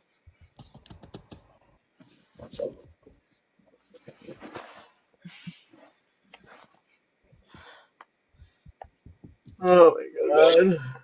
Sorry. No, you're good. I'm being more tame for sure though, cause a bunch of ladies, but y'all rock the piss out of everyone. We're not that type of ladies. You don't have to be tame. Trust me. Girls will cause a civil war. So okay, whoa. So why are we going to cause a war? Do you think you'll start the war? Do you think that? Do you think that all of us are gonna go like get armed up or something and just like go out into the streets? Is that what you think? Do you want to know something funny? I like patterns. I really like looking at patterns, and if you look at history, it's been conservative governments and conservative movements and religious movements that have all started wars. Okay, you know, because I were to be ashamed if I were you to be ashamed, how rude to you as you are to me. That's rude. What? Asterisk, not ashamed. To you as rude as you are to me, you'll just mute me and shit. What See, are but I you don't wanting got to God debate? powers. What are you wanting to debate? Human rights? Because that's all conservatives want to do. They want to debate human rights. No. Nope, sorry, I don't debate human rights. Do we want to let anyone up? It's up to you guys. Do you want to? It's up to you Or guys. less. Okay, let's go. Let's wake up and have some fun. Hello. Hello. How are you today? Good. How are So you? what do you want to debate with us? Can 'Cause I we're have actually just having a your? discussion. Just give me a sec. Can I have your name for TikTok purposes, please? Yes, Or sir. your age? Sorry. Sure. So, Are you over Draven 18? and I'm 19. Yes. You're 19. And what's What your? year were you born in? What year were you born in? I was born in 2006, Yeah, that tracks. What year? What month? Just the month. November 1st. You're not 19 yet. You're 18. That's so facts. My son was born in 2006, and he'll be 19 in September. So Okay, I'm sorry, you're right. 2007. I'm 17, but I just want to debate. Please let me debate, please. No, We can't have you can't. up We here. can't. Okay, but We're I not. please, We're not I've allowed. been very We're not okay. allowed. We're not allowed to have children up here. Goodbye. Oh, I'm actually 17. Okay. I am 41. I was born in 1983. TikTok, do not take me down. Because every time I say we don't want children up here debating, they flag me as an underage person. Oh, do they? That's weird. Do I sound like a child? TikTok does those weird things. Like You're a TikTok will ban minor. us. It will ban us if we talk to minors. So sorry. You're a Yeah, minor. and I want to talk to a minor. I would just go talk to my 15-year-old niece. Like, no. Thank you. I'm good. We Yeah, you didn't can block leave in the chat anybody. all We you just want. scrapped them. They think I'm gonna just mute them. I'm like, I don't have god powers. Liberals First almost of doubled the all, debt. do you have your hand on your hip when you say that? First of all. First of all, can I tell you guys a funny story? Yes. Okay, so, oh God, I was really, really young when this happened. My mom was watching my two cousins, and my mom was on the phone doing something, talking to my grandma or someone, and my cousin comes up to my mom. He goes, um, Auntie, I'm waiting for some juice. I would like some juice. My mom's like, hey, bud, like when I'm done, I'll get you some juice. He's like, Auntie, I really want some juice. And my mom's like, no, when I'm off the phone, I'll get you some juice. He like literally stood behind her, put his hand on his hip, and tapped his foot. And he goes, and this means I'm waiting. My mom's like, and this means you'll be waiting longer. Thank you very much. Okay, let's answer some of his questions, your statements. Liberals almost doubled the debt. Okay, what debt are you talking about? I want to know what numbers you're talking about first when it comes to debt that they doubled. You mean increased deficit? The same amount of deficits that the conservatives have run every year, and then a COVID where every country in the entire world's deficit went up? If you even take out COVID, their deficit was the same as the conservatives. Like we went through global crises like the Yeah. pandemic and like the war in Ukraine, which disrupted trade routes and made things really challenging. So Yeah. we can't just look at that overall number because it's not a good way to understand No. debt. We should look at debt by looking at our debt to GDP ratio. And when you look at that, you're looking at it compared to the size of the economy, right? So Canada's ratio is still lower than most G7 countries like the US, UK, Japan, or Italy. So we're not drowning in debt the way that the conservatives like to say we are. Canada's debt to GDP actually stayed better and managed. Like it stayed better managed than many other peer countries, even after COVID. So Yeah. again, You know what? you I just have to wanna be point able out to look something at debt that- from all different levels. I want to point out something that's sad about this. He's 17 years old and he is using all of the talking points that podcast bros. Thank you for pointing that out. He's 17 years old, you guys. Why isn't he on a date with a girl? Why isn't he? Because it's 1:39 in the morning. Yeah, having a relationship with somebody. Why are you worried about Because the Canada has the second lowest growth. That is a false chart that you're looking at, my dude. It's not Why isn't a he real studying? chart. What is he just Not a, where okay, so then where are you getting your information from? Joe Rogan? Jordan Peterson, .com. Joe Rogan, Rebel News, TrustMePro.com. Western Standard. sort of. Guys, he's also not old enough to understand the Harper government, because under Harper we had our national debt grew by 150 billion, and there was no global pandemic during most of that time. So it's pretty dishonest to pretend like this is just a liberal problem. But he's 17, so he doesn't remember those days because he was a child. In diapers. No, yeah, you don't remember, my dude. He probably wasn't even alive when Harper was Well, I around. was just thinking and doing the math, and my kids were in diapers when Harper was in. So this guy Yes. wasn't around. Yeah, because if he's 17, Yeah. yeah, he wasn't even around.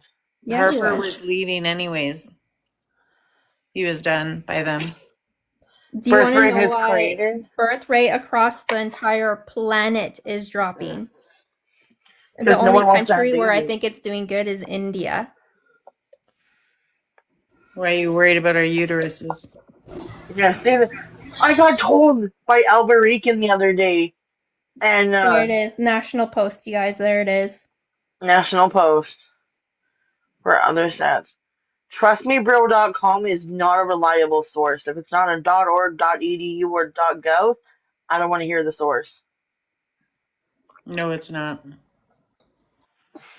I would He said tell that you, if you National really, Post if you is want to get legit. valid news, if you're looking for news sources, check out Ground News. It'll tell you on every news media, which way it scales on the political scale. Then you can see if it's like liberal media, if it's bipartisan, or if it's conservative, and then you know that your data is being validated. You can check multiple sources at once instead of just it's called confirmation bias. If you find a piece of information and you're like, okay, I hate the liberals, and then you're going to start looking that stuff up, you're going to look for the stuff that confirms your own biases towards them. And there is a whole system built for that sort of thing that will target men your age. And can I say something really quick? If you think we don't have, and I hate this argument with conservatives, we don't have free speech. Yeah, we don't have free speech. We have freedom of expression, but the United States does not have free speech. They are being censored every day. Their news is not reaching any one of us because they don't want us to know. The only way we know is TikTok, and if we have to use a different Google source or internet search engine, that's the only way we're going to know what's going on because Donald Trump wants to control the narrative. Sorry. And that's not a trustmebro.com. That's actually your stats are from the National Post. That's not real. It's not a Trust Me Bro.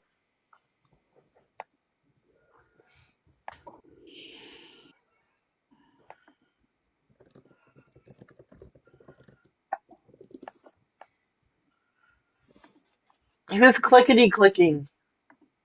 Is that just that's what you want to happen? Overdose are happening now. Like, it's not a political win to have that conversation about overdoses. It's not a political win.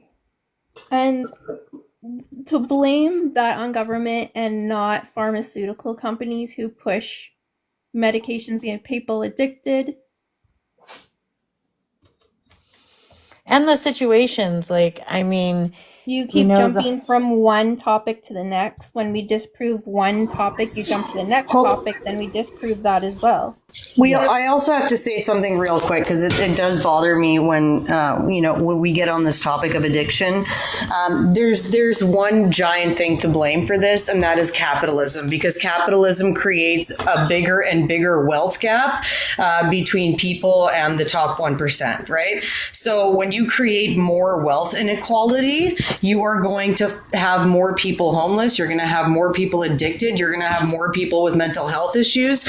That's what happens when corporations are allowed to run wild and continuously price gouge people, right? Because as a corporation, your only goal is to make more money than you did last year. How do you do that? You increase prices. So the more you increase prices, the more the wages stay the same, the more of a wealth gap there is, and the more problems that humans face on a psychological level, which lead to things like addiction.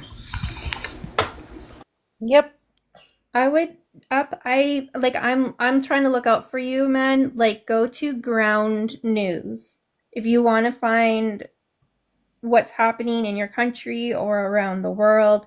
You're going to find all of the news sources kind of grouped into one website, and it has a little scale under each thing. It'll be red, white, and blue, and it tells you which way that it leans on the political scale. And you can find the most centrist ones, and then you know you're getting what you're getting. If you find one that's all blue, you know that it's all conservative. You find one that's all red, you know that it's all liberal. Then you can skew who you're getting your information from. But then you can also too be taken seriously. If you want If to you sit don't, in these circles yeah. and have these conversations with people and have people, seriously have conversations with you, then you have to bring real information to the table. Like, I'm sure in school, in high school, you've had to do research and actually look up at valid government websites or organization. Your research has to be peer reviewed. And this is what you have to do, your own research. When you get out into the real world, you have to do that same sort of research when you're looking into news that affects you. You have to research it. I'm gonna say something even better than ground news would be like fact check, media bias check, because they don't just look at the political leaning, but they also look at how factual a news source is, right? It can go very factual all the way to like complete disinformation. And that's a scale, and you can see it on that scale. And things like the National Post have mixed reviews on their factual news reporting. It basically says they have found National Post to lie a bunch of different times in their reporting. Yep. Put the links to that in the comments so he can find them.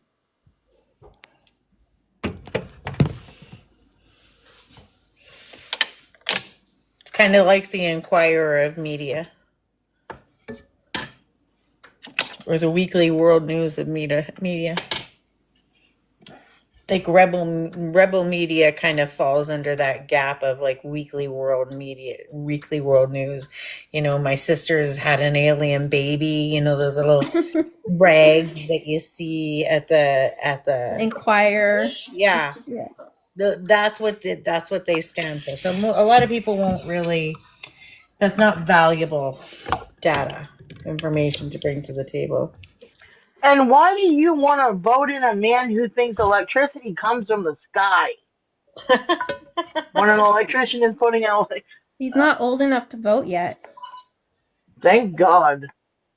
Actually, you know what? It is good that he can't vote yet, but I'm scared to see what he does when he does have the opportunity to vote, because it doesn't sound like critical thinking or his emotional intelligence. That's what it is, yeah. Yeah. You lost the frontal lobe. You need to use logic, and you need to use facts instead of emotion when you vote in an election.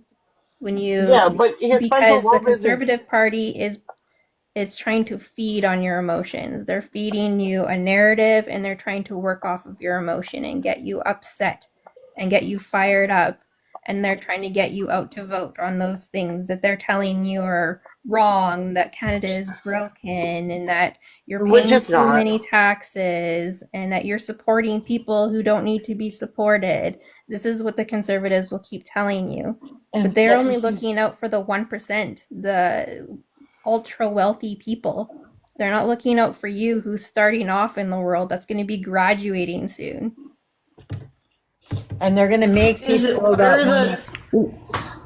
what are these 2015 growth rates that he keeps talking about? What is he talking about there?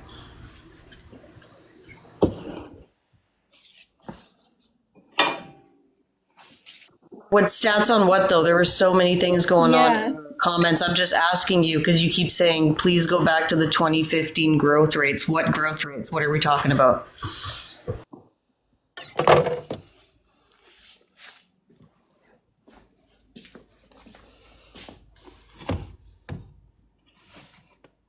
Just 1 year. Stick to 2015 growth rates. Growth rates for what?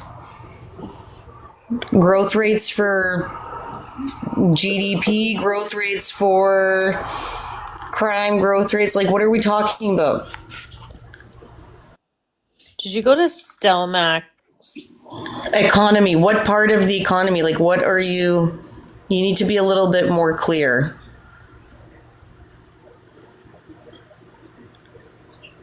Okay, cool. Very helpful. We live, it's Told you, he's a troll. 2025. There's lots of years in between then and now. And there's lots of years before that as well. Like, you probably don't know much about the HARPA era, where I think everyone on this panel knows a lot about what happened during the HARPA era. Is this the stats that you got from Bible Camp or from the IUD group? That started around 2015. No, that started around 2009, I think, didn't it? Frontline? No, the IDU was founded in '83. Was it? When Stephen Harper 1983 was IDU yet. IDU was '83. But he rebranded it in Yeah, he rebranded it, but he also started it with Margaret Thatcher, so that should tell you a lot. yeah. Up, you Yeah. can drop links in the comments if you wanted to. You're 17. You're pretty savvy on the phone. Yeah, you're probably better at this than we are. Because we're old, apparently. Somebody called me a boomer. That was so awesome. Someone called me a boomer. I was like, yeah, I'm 83. I don't think I'm a boomer, but good try. I was Nice like, insult. there's that mega Millennials. mass kicking in. Right? Millennials and Gen X up here, I think. I'm a Gen X. I'm a Zennial. I'm on the cusp of Gen X and Millennial. But I pretty much fit in with the Gen X crowd because Millennials drive me nuts. No offense to anyone. Buddy, are you trying to say that if Trudeau had stuck to the 2015 growth rates, the pre-pandemic economic trend, then the debt wouldn't have exploded? Like, is that what I'm just trying to figure out what he's trying to say. I have 'Cause no idea. It doesn't make looking any sense, and he just keeps repeating himself. So I'm wondering what he's trying to say, because I've had this argument with other conservatives that kept saying that, because it's one of the talking points that these like podcast bros and stuff like to talk about online. So I'm thinking that's what it is, but I'm not getting a clear answer. So I will debate you, but you need to be clear what type of growth rates you're talking about, what you're actually talking about, and what point you're trying to make. His frontal cortex is not fully deformed yet, so I don't think he can have this argument. Just saying my opinion. But he's 17, so I feel like we should be nice and try to educate him. That's what I've been trying to do. Like, I'm looking out for him. I mean, because like a lot of these young guys are getting pulled into that right-wing pipeline, and it's kind of sad. Yeah. I'm not trying to insult you at all. I'm concerned that you might be No. getting your data from people who are kind Not of informed. grooming you a certain way. And me telling you that your frontal cortex is not formed is not an insult. It's actually true. But you're not telling us what Dan, you stats you're use, looking at. yeah, you say you use stats can, but you're not telling us what statistics you are looking at. And wasn't Stats Canada paused for quite a while? Yep. It's fine though. If he's talking about 2015, I can go back and look at that too. I'm just trying to understand like what he's actually referring to, because there's a lot of different growth rates when we look at economy. So like, and what does that have to do with what we're talking about? Also like connected to the point that you're trying to make. That's how you create an argument.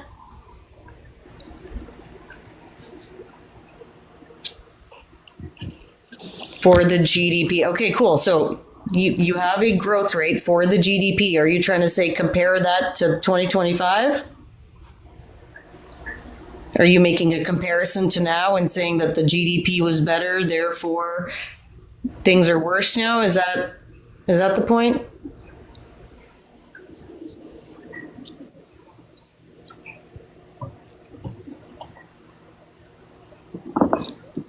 I don't know what the point is, guys. Sorry. But I think he's talking about like sticking to 2015 growth rates, and the idea itself is irrelevant because the global pandemic blew up every economy around the globe. The idea of sticking to 2015 trends is like full-blown fantasy land. Like growth rates fell everywhere around the globe. Like supply chains collapsed, businesses shut down. No government in the whole world could stick to 2015 growth rates. Like it's just, it's I'd like to go back to paying like early 2000s gas prices. Yeah, no kidding, eh? I used to own a gas station and yeah, so in 97 my gas, the price of gas was 53.9 in Alberta. And that's when Mr. Radical and I bought our gas station together. We just started dating and we bought this gas station. And I remember putting up the prices. Not putting up the prices, but posting them on the sign. And I remember this man running in, pulling up his car and screaming and yelling at me about the prices. I wonder what he thinks now. Yeah. Oh, wow. I know what he's talking about in this comment, the second worst growing OECD. I know exactly what you're looking at. The little graph that Pierre Poilievre has shared, the little bar graph, and showing Canada as being the smallest GDP growth. That is false. That is, you see the little logo in the bottom right-hand corner of that picture? Go to that and then look into that report and see if you can find that graph anywhere.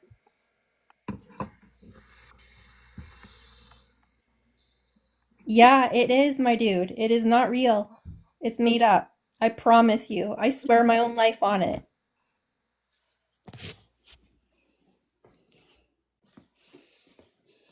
I can make a document right now and I can say that cats just learned to talk yesterday and put a conservative logo on it and put it on the internet. Are you going to believe it? Probably. I mean, why not? They believe everything Conspiracy says. This is the same thing as the AI photos, the fake AI photos that the conservatives have been pushing. It's the same thing. Like, you can make anything look real, dude. That's why you need to actually go check the full report that it came out of. Did you see the video about the fake invoice from Michael Myers? They tried to say that he was like. Yeah, I know what you're talking about. I was like, wow, you guys will say anything. Mr. Radical, I don't think we can hear you again.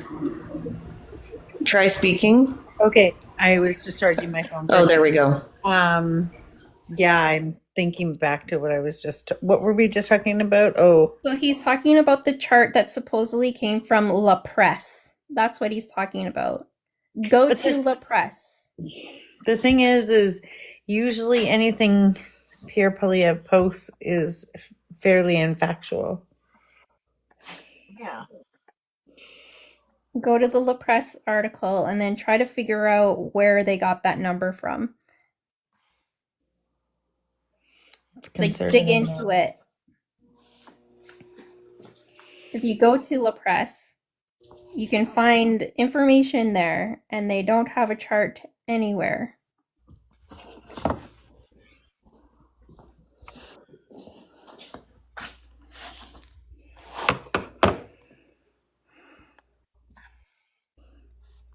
Only 5 more hours to go, guys.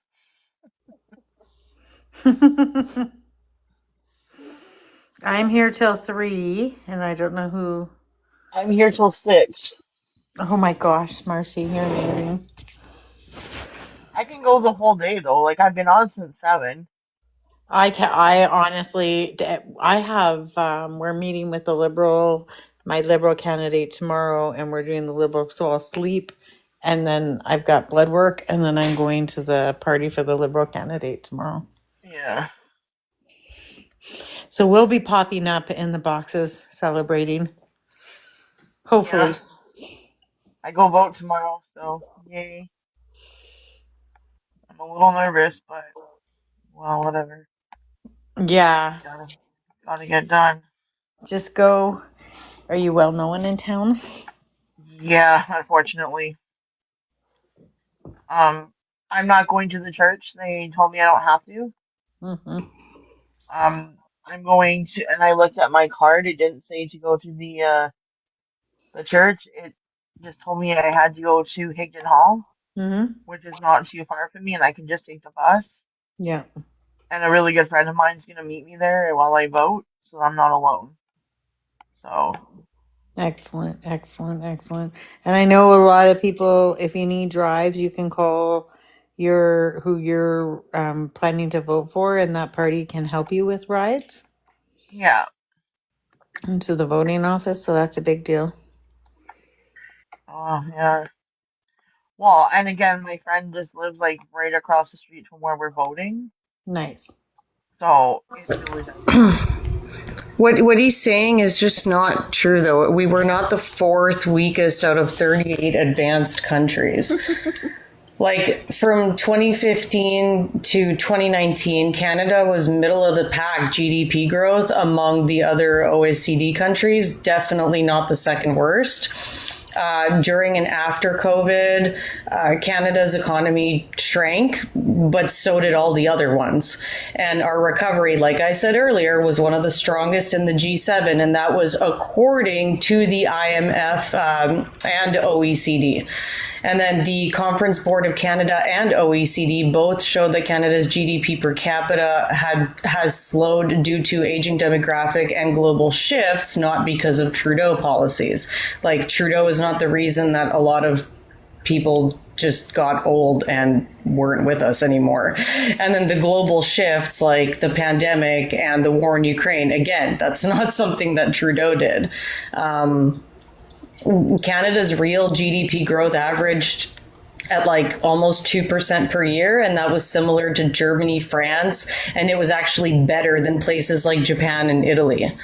And we had countries like Ireland and South Korea grow a little bit faster, but those were complete outliers and not fair comparisons. And yeah, again, after COVID, we actually had one of the best bounce backs.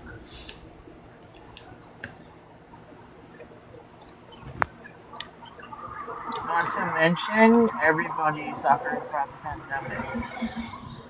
And we didn't have a prime minister tell us to take ivermectin, which is a horse dewormer. So there's one thing. He also didn't tell us to put a solution or drink a solution to unalive the virus. He also didn't tell us to put ourselves under heat. I have a question. Why do you keep listing all of these things who had it better? Do you think if we had a conservative government during that, we would have been number one in everything? Nope. Like, do you think we have our population compared to other countries are smaller for one? Increasing our immigration would increase our GDP. Like, are you expecting Canada to be number one in everything? For the size of our country, we're doing very well. He sounds We like have an American. very little debt compared to other countries. He sounds like an American person. He's just using conservative propaganda, twisting Yeah. selective stats to attack liberals because that's what he's learned from whoever he's listening to online. It's unfortunate. But I would really suggest, I don't know what you're doing with your life, dude, but I hope that you are going to go to university. And if you haven't figured out what you're going to take in university, I highly suggest that you go into business with a concentration in economics because you are obviously quite passionate about it. And I think that you would probably enjoy learning about that. The military We're will not- pay for your education. Military will pay for you to go to school. So, like, go to school for economics and ask your university professors and bring up the same stats with them that you did with us tonight. Yeah. And bring it up with your warrant officer. Oh yeah, that's a Those good are one. awesome conversations to have because Yeah, they're really just get some from your colleagues. Get some perspective. Pierre Polyev wants to convince you that Canada is broken. That's the one thing that he's feeding you guys. Mm-hmm. It's one thing you guys are believing all the time. Canada's so broken. And the thing is if you want Canada to be broken, you can absolutely break it. Wages are It's controlled by your easy provincial cheesy. government. Wages are provincial, my dude. It's broken. How is it broken? And a lot of housing is also provincial, not just federal. No, it's the person above you that said it's broken. I didn't say it was broken. Jeremy Mack said it broken Oh, in the J Mac, comments. yeah, he's a delight.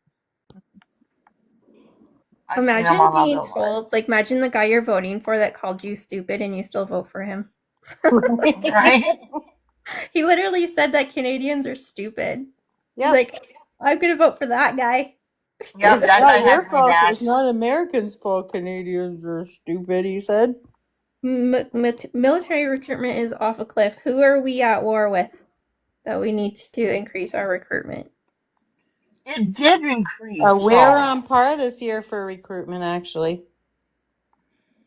The whole elbows up in 51st State took care of that. Yep.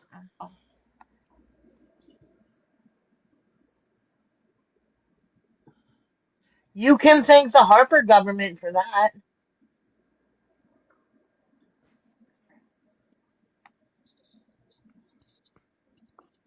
You know that housing is a. Oh, sorry. No, go ahead, Frontline, go ahead. I was also going to say, like, housing is also a global problem. Just FYI, it's not a Canada-only, Trudeau-only issue. Housing prices exploded everywhere, especially during COVID, and that was from global supply shortages. That was from mass money printing by every central bank. Again, every central bank.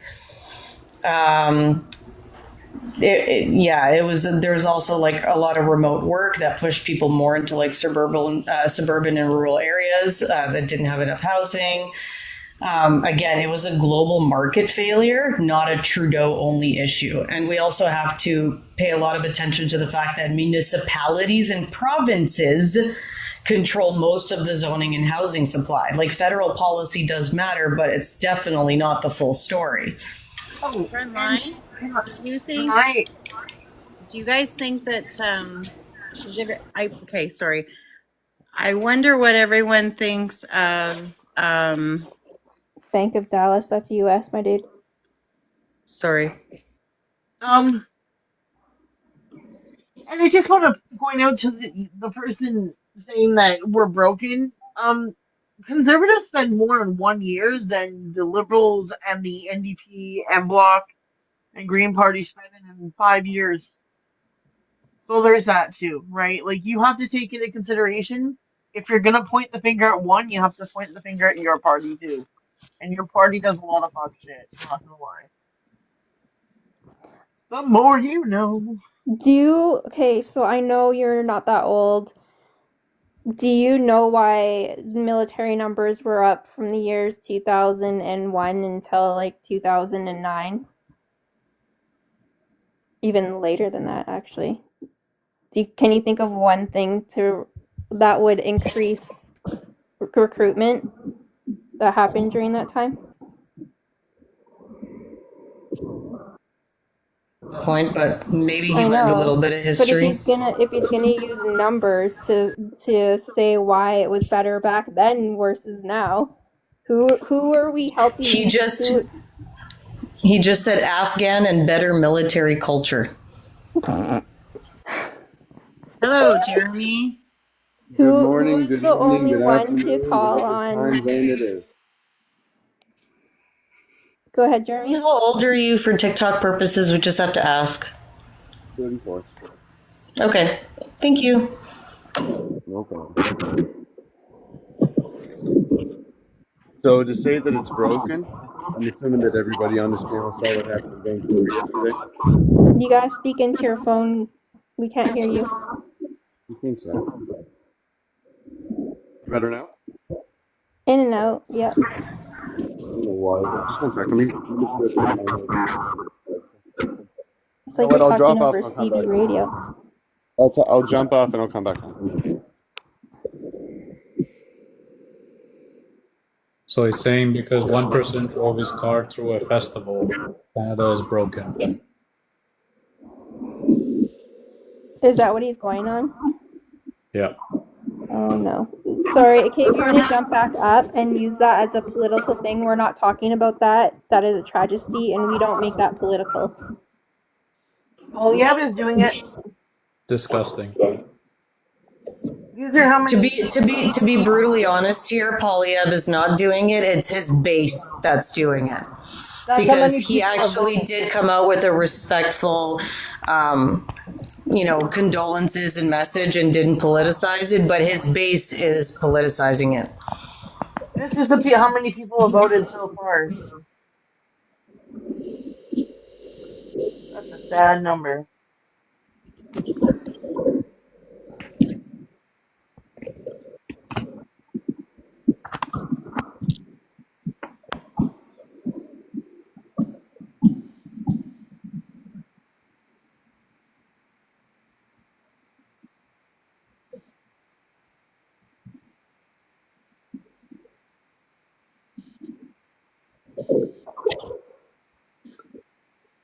We all waiting for Jeremy to talk? I just wasn't sure if I wasn't sure if you guys could hear me. Sorry, can you hear me better now?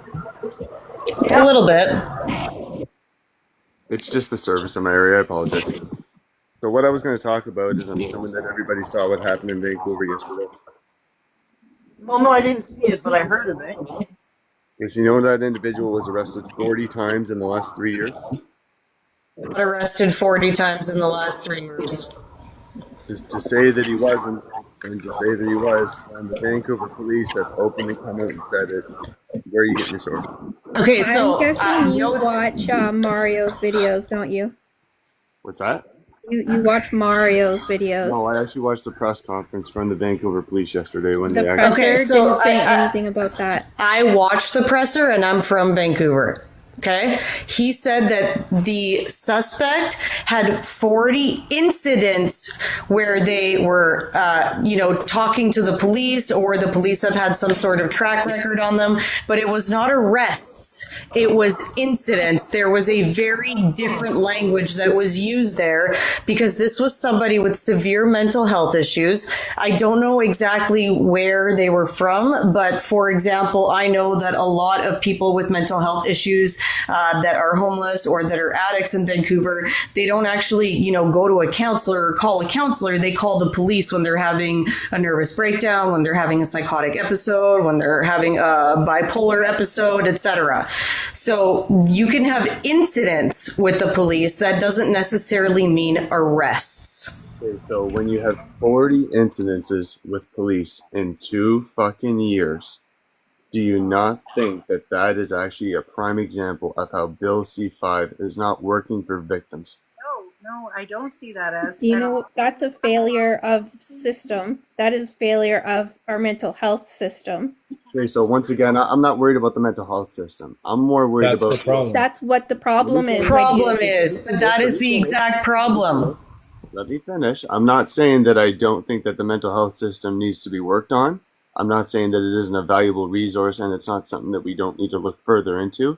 But what I'm not worried about right now is that system with the 11 families right now that are a prime example of this individual more than likely needed to go to jail, and this could have been 100% prevented. So when this rap sheet does come out on this individual, You don't know that. You don't know what his mental health issues were. You don't know what those incidents were. You genuinely don't know that. So until we have more information about what those incidents were about, that is not something that you can just say because you don't know his history and you don't know what he's been through. And I'm not like, what he did was absolutely terrible and he's definitely going to go to jail. But we don't know what those incidents were. They could have been psychotic breaks that didn't hurt anybody before. Can I talk to Jeremy now? no, just one sec. Okay, so I'm not No. done, and then you can ask me whatever you want. Jeremy, Go do ahead. you realize that there are far too many crimes committed against minorities and marginalized communities in this country? Do you 100%. realize that? 100%. I see it Okay, every single day. would you agree that when Winnipeg had their MMIW movement for someone who was unalive by the cops, that some old white non-indigenous person, non-indigenous man, rode his car into the protest, got away scot-free? I can't. I didn't hear the last part of what you said. Okay, this non-indigenous person drove his car through the protesters and ended up injuring them, but guess what? He got away. That shouldn't have happened. So you're But making the it does. comparison. Just one sec. You're making the comparison to say that this individual that you're referring to got off because he wasn't indigenous. Yes. I'm just No. I did. That's what it is. Couldn't hear. I In didn't a hear. sense, that's what it is. I didn't hear. Okay, well, to go back to that, if we're so worried about Canada and we're advocating for, Indigenous, First Nations, reserves all across Canada, name one single thing in Mark Carney's platform that's going to advocate for those people. Bill C-69, because it gives us a voice at the table. So one sec. I can name more than one thing. If you want me to go on a tangent, I'll go on a tangent. We'll do one at a time. So then you can go and I'm going to rebuttal. So with Bill C-69. Oh, you're telling us how to do this, really? When Bill C-69. Let him speak, please. Let him speak. Live, and I'd like you to all mute your mics, respectfully. Mute your mic, Jeremy. Mute your mic, Jeremy. So Jeremy, I'm going to give you this moment and you'll have a minute and that's all you'll have. And then they'll start the rebuttals. So with Bill C-69, when they proved that when Suncor actually did the environmental study when they were trying to lay the pipeline, and it came out twice, showing that there was no environmental impacts found whatsoever. What's your problem with Bill C-69? That's it. Mute your mic, please.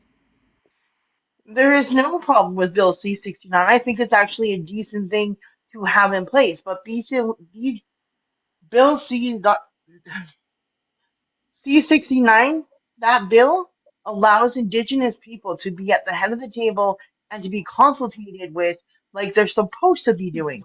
That's all.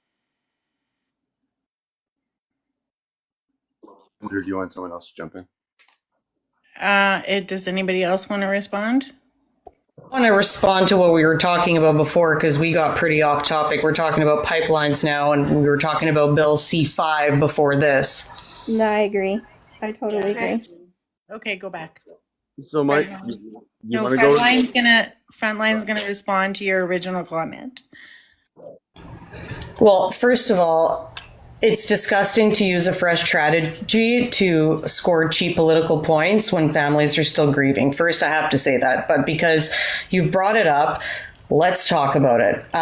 Bill C-5 mainly eliminated mandatory minimum sentences for nonviolent, low-level substances and low-level firearm offenses, which they did that because it was disproportionately harming Indigenous and Black communities in this country. It does not prevent jail time for serious crimes.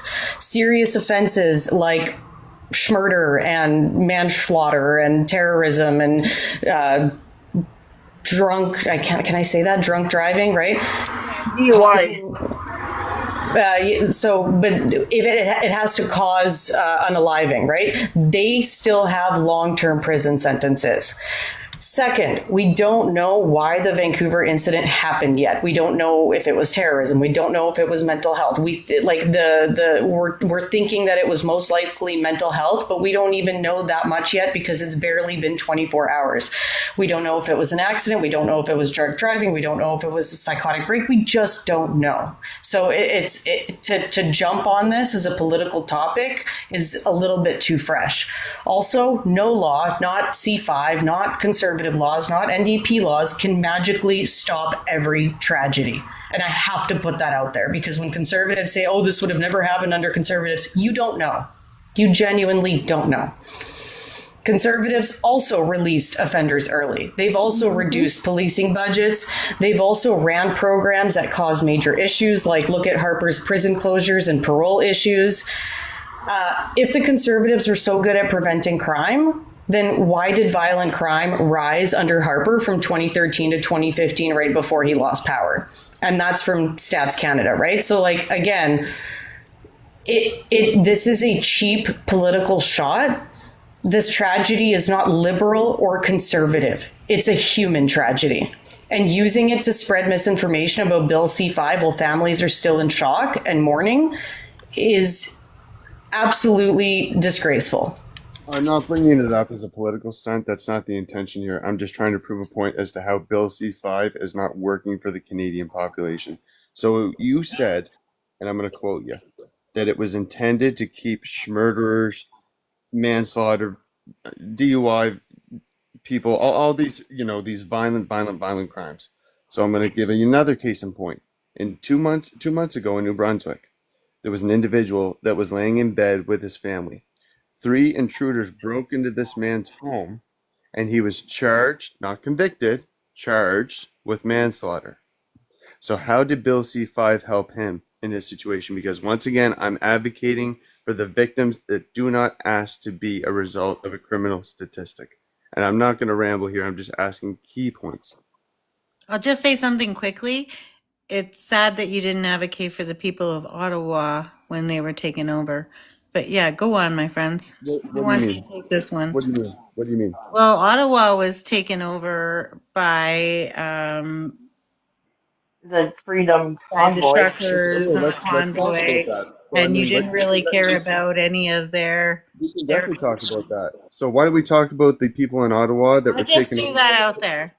Right, but no, I understand. Like, you tried to take digs, so I mean, let's go back No, to that. no, it's not a dig. Let's It's go not a back. dig. Let's go. Okay, Anyway. she's a big girl. She can talk for herself, I'm sure. I Did just you said it wasn't a dig. It was just throwing it She's a out big there. girl. She can handle herself. I'm sure. Oh she my can, God. She can have a conversation. You don't need to jump down and it's okay. Oh Just my take a breath. God. Take a breath. Relax.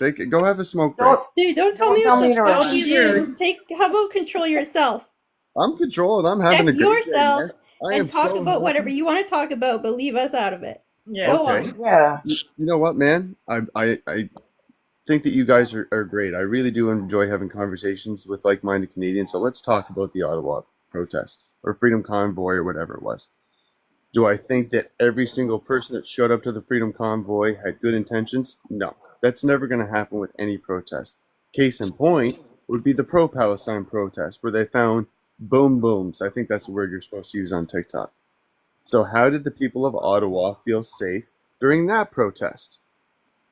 But the convoy wasn't a protest because it was 3 weeks, and I've known protests Okay, last but longer. once again, I'm gonna go back. Occupation. I'm gonna And go back. and Well, let I'm her gonna go back. finish because you're talking over her. So you asked the question and she's responding, right? yeah, so it wasn't a protest; it was an occupation, an illegal occupation of us of our capital city.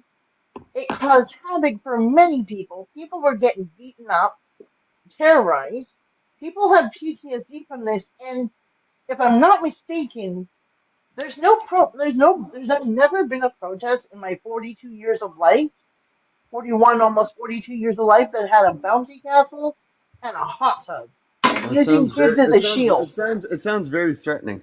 With a bouncy council, it sounds very threatening. No, I but think using using the children. bouncy castle and putting kids in it and lining Yes, themselves up with the police on one side. You yeah, know, and it's using kids it's as a using your shield. kids as shields.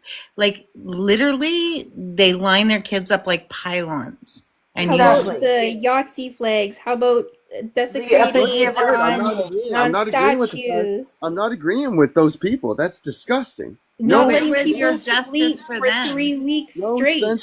no sensible Canadian. Blocking ambulances And from why getting can't you call it past a the roads. freaking occupation instead of saying Okay, it was a protest? the reason I'm not going to call it an occupation is because what Tamara Lynch and what Oh Pat God, King. here we go. Let me finish.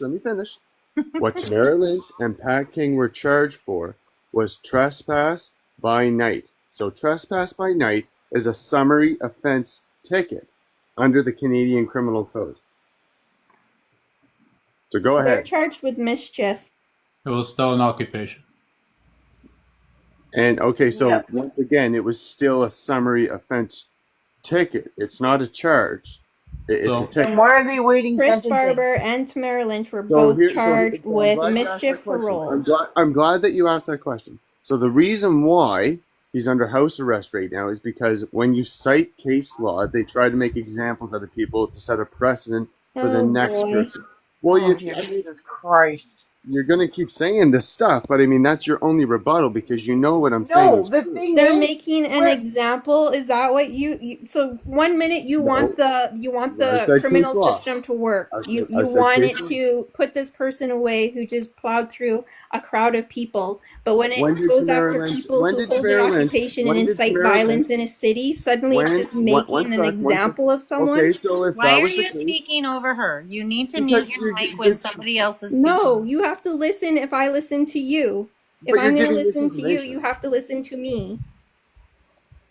Go ahead. You want the criminal system to work only when you want it to work. So when people's rights are being taken away, when they can't have peaceful enjoyment of their own homes, when they are desecrating on national monuments in our city, if they're blocking ambulances, if they're inciting hate, they have Yahtzee flags up everywhere. These people had an occupation in the city of Ottawa. Not only that, but what they did at the Coots border. They had That was weapons horrible. there, weapons they weren't supposed to have. They incited all of this, and you think by them being charged with what they were charged with was just making an example of them, but yet a man drives through a crowd of people, and you want him to immediately go to jail for his prior interactions with the law before this even happened. You want him for his mental health issues to go to jail, but you don't want Tamara Lynch. You don't want her to have to go to jail. okay, so what I would say to that is the fact that if Tamara Lynch and Pat King could have been charged under the Canadian Criminal Code versus what the summary offense ticket was, if you look at just the facts, why would they not charge them to the fullest? Why do you think that was? And I don't want to rant. Jeremy, I just want to say say it. something. No, well, I mean, you can gladly say whatever you want to me, but I'm trying to have a civil discourse conversation with the person. But I want to bring up another something. guest that we welcomed onto the panel. So we're going to welcome all the guests to the panel and speak. Thank you for joining us. Go ahead and say your piece. Okay, so you're talking about what happened in Vancouver. Well, that's where And we then got you're off talking- topic, but we're actually did you talking want- about right now with the Canadian Criminal Okay, I'm Code. gonna. No, I you just had want to your say moment. something. Jeremy, you had your moment to speak, and now we're going to allow other people, or I'm going to drop you. More feelings. Okay. So if you can't control yourself, just mute the mic. It's very easy. Go And ahead. then you guys have brought up this convoy with Ottawa. Mhm. Let me bring up a few things that will put in perspective. What about Oka? When all of the officers came and killed all those native people and destroyed that? What about Ipperwash when we were beaten up because of that? We were protesting to get back our land. What about when they went out and they did the that big thing about George thing? None of those cops were charged, and they were white men. So don't sit there and tell me that you think that this man should go to jail because of what he did.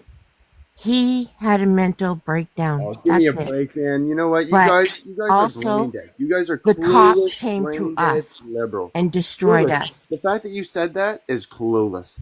You are a No, that's actually what happens in our country, my You dear. are Jeremy, you're already crashing. Absolutely happens. deranged. I'm not crashing out at the end of the day because You're all you crashing liberals out. You vote came off- up here with a sense of superiority. At first, you were like, it was 40 arrests. You Then you haven't said, been- oh no, incidents. And then you said, why wasn't this done in those 40 incidents, right?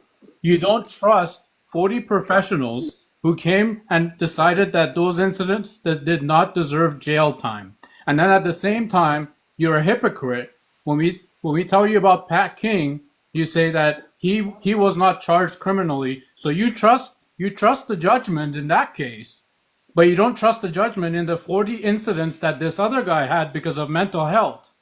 So which one, which side of the freaking wall are you? Do you trust the system or do you not trust the system, or are you just I'm trying biased? to answer 3 questions at the same time. So who wants to go first? Do you want to? You want me to Okay, answer? we'll give you a minute now here. You'll give you a minute. As long as you're not rude and you're not going liberals, liberals, liberals, you're more than welcome Just to so pull you, together a response. Okay, just so before once you it start, just Jeremy. what? No, okay. So 1 sec. Let me finish, and then you can interrupt me as much as you damn well want.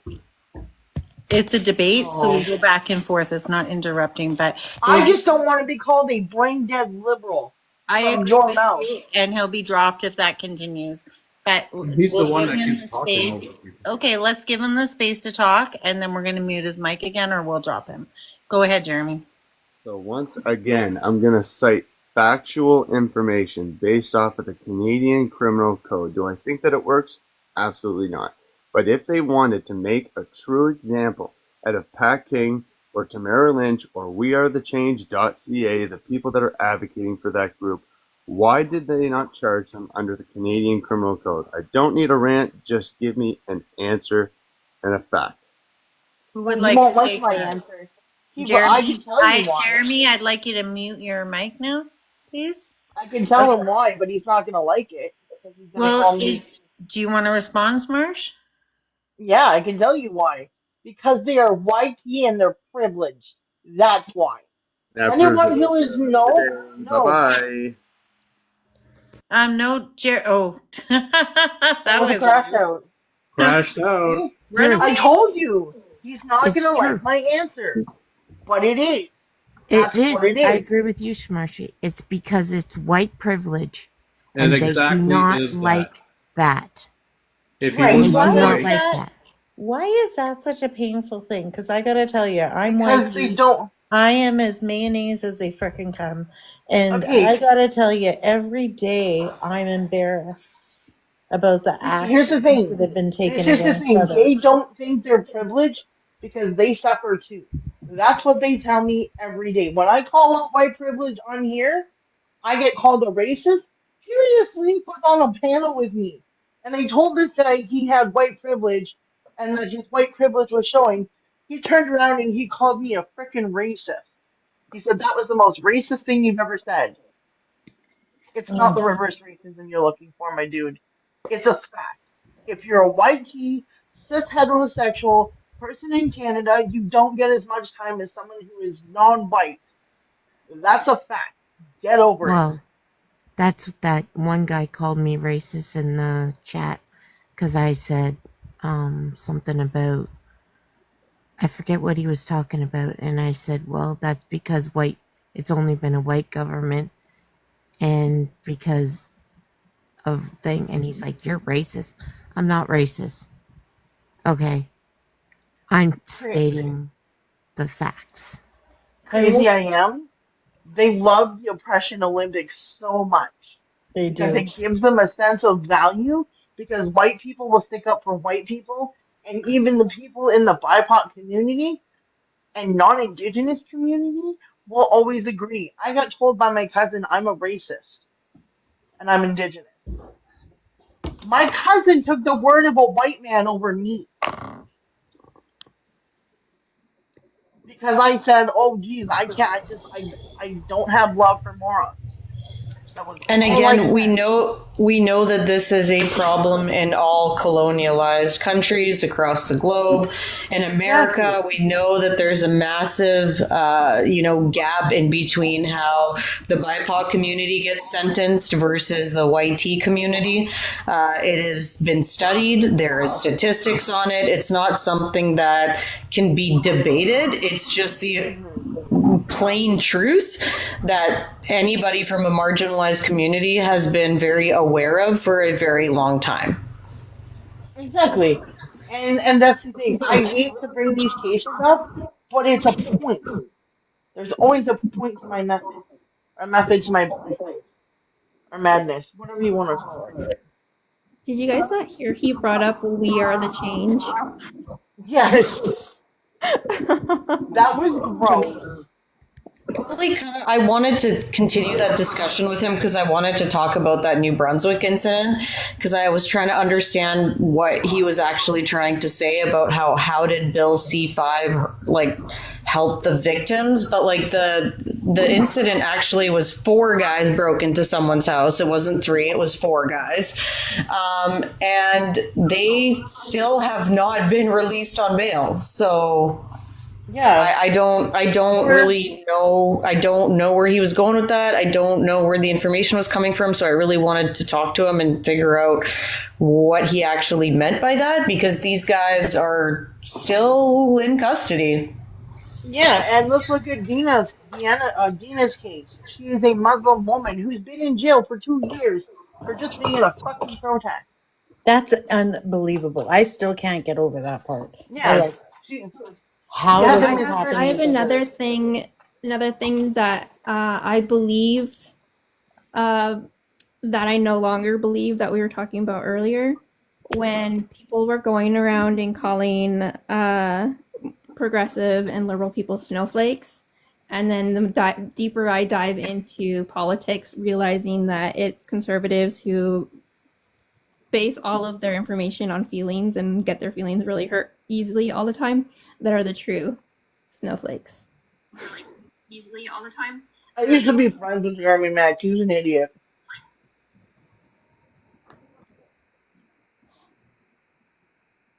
There he is. I call it like I see it, remember? Because I'm a snowflake.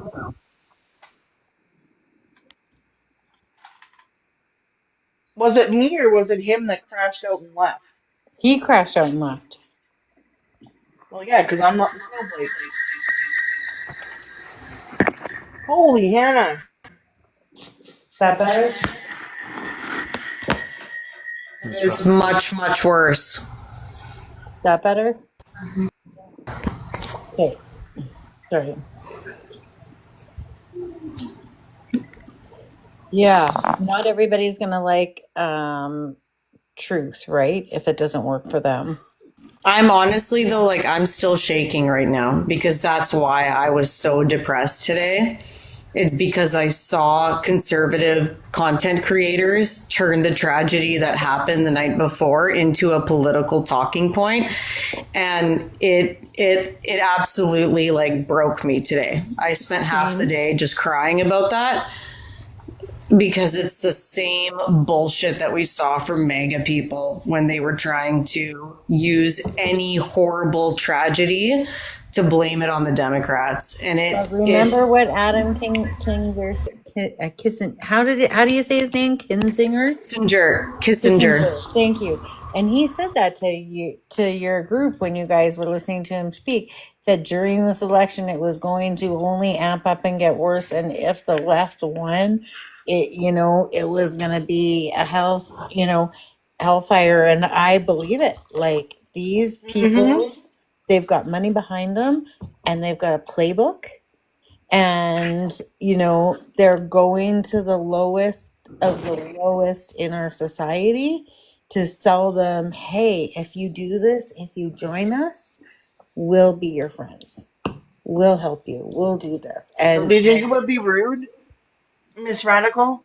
Do you think it would be rude if I put a fuck Poilievre's flag in my window after he loses? Do you think that would be rude? part of me is like, I'm not so much worried about rude or not rude. What I'm worried about is we're trying to keep this political standard of discourse, and I don't want to fall into that piece. Yeah. You know what I mean? Like, just soup ourselves to their level. Like we don't want to match that. There's days We that I don't- feel it, but I don't want to match it in that way because I don't like.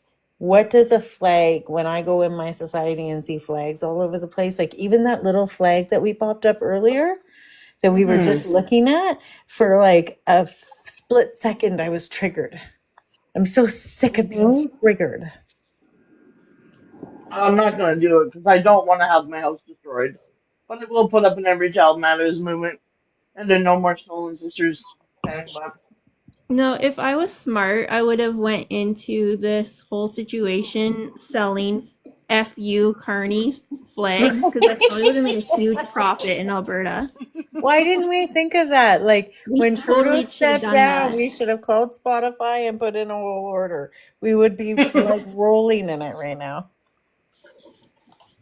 Or But talk you to know what? Liverpool. And selling Goo Gone to get their stickers of F Trudeau off their trucks.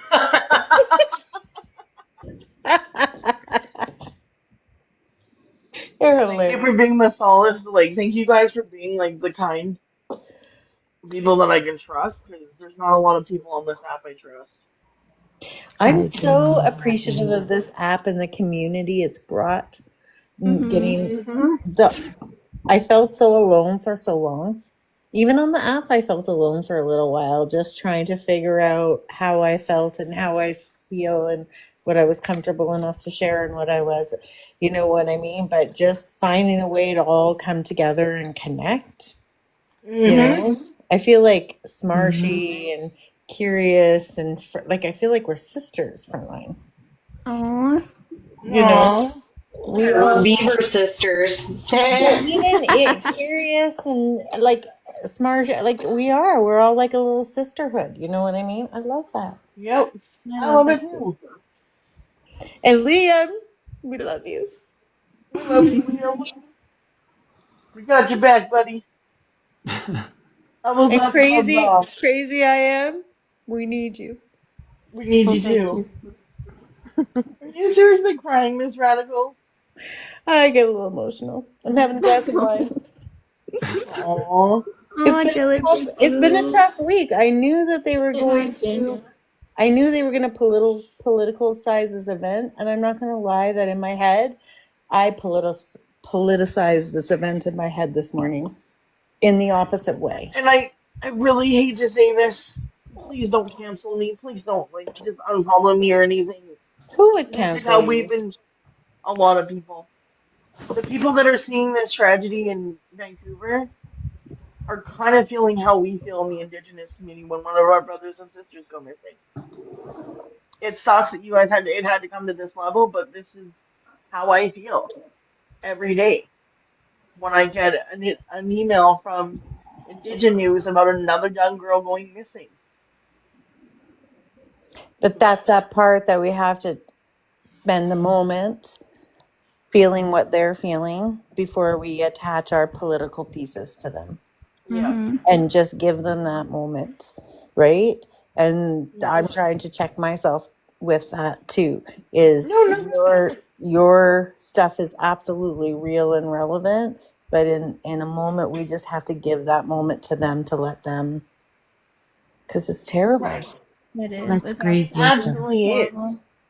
And Nobody I don't want to be the one to have to say it, but it's on my mind, and it's been like everyone's like, "Oh my God, this person went missing. How could it happen?" And I'm like, there's a person who does a podcast in the United States, and he made a statement, and it was the most gut-wrenching, gut-punching feeling I've ever had in my life, but it made total sense. He said, if you want to get away with murdering someone, just go and alive an Indigenous woman. They won't care. or become a politician. Right. Sorry, I said Or that. a billionaire. Or a billionaire. Right? You can buy, but you can Or buy have a $5 friend named million. Luigi. Luigi. Luigi, I love you, Luigi. No, I'm starting to cry, you guys.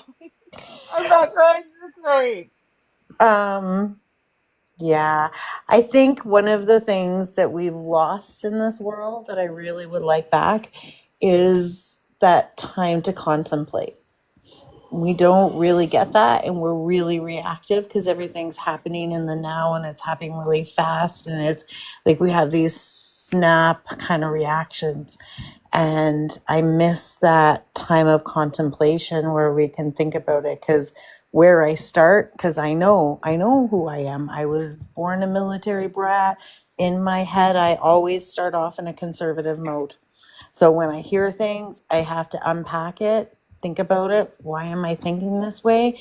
And play with it a little bit like a Rubik's Cube in my brain before I come up with the best response.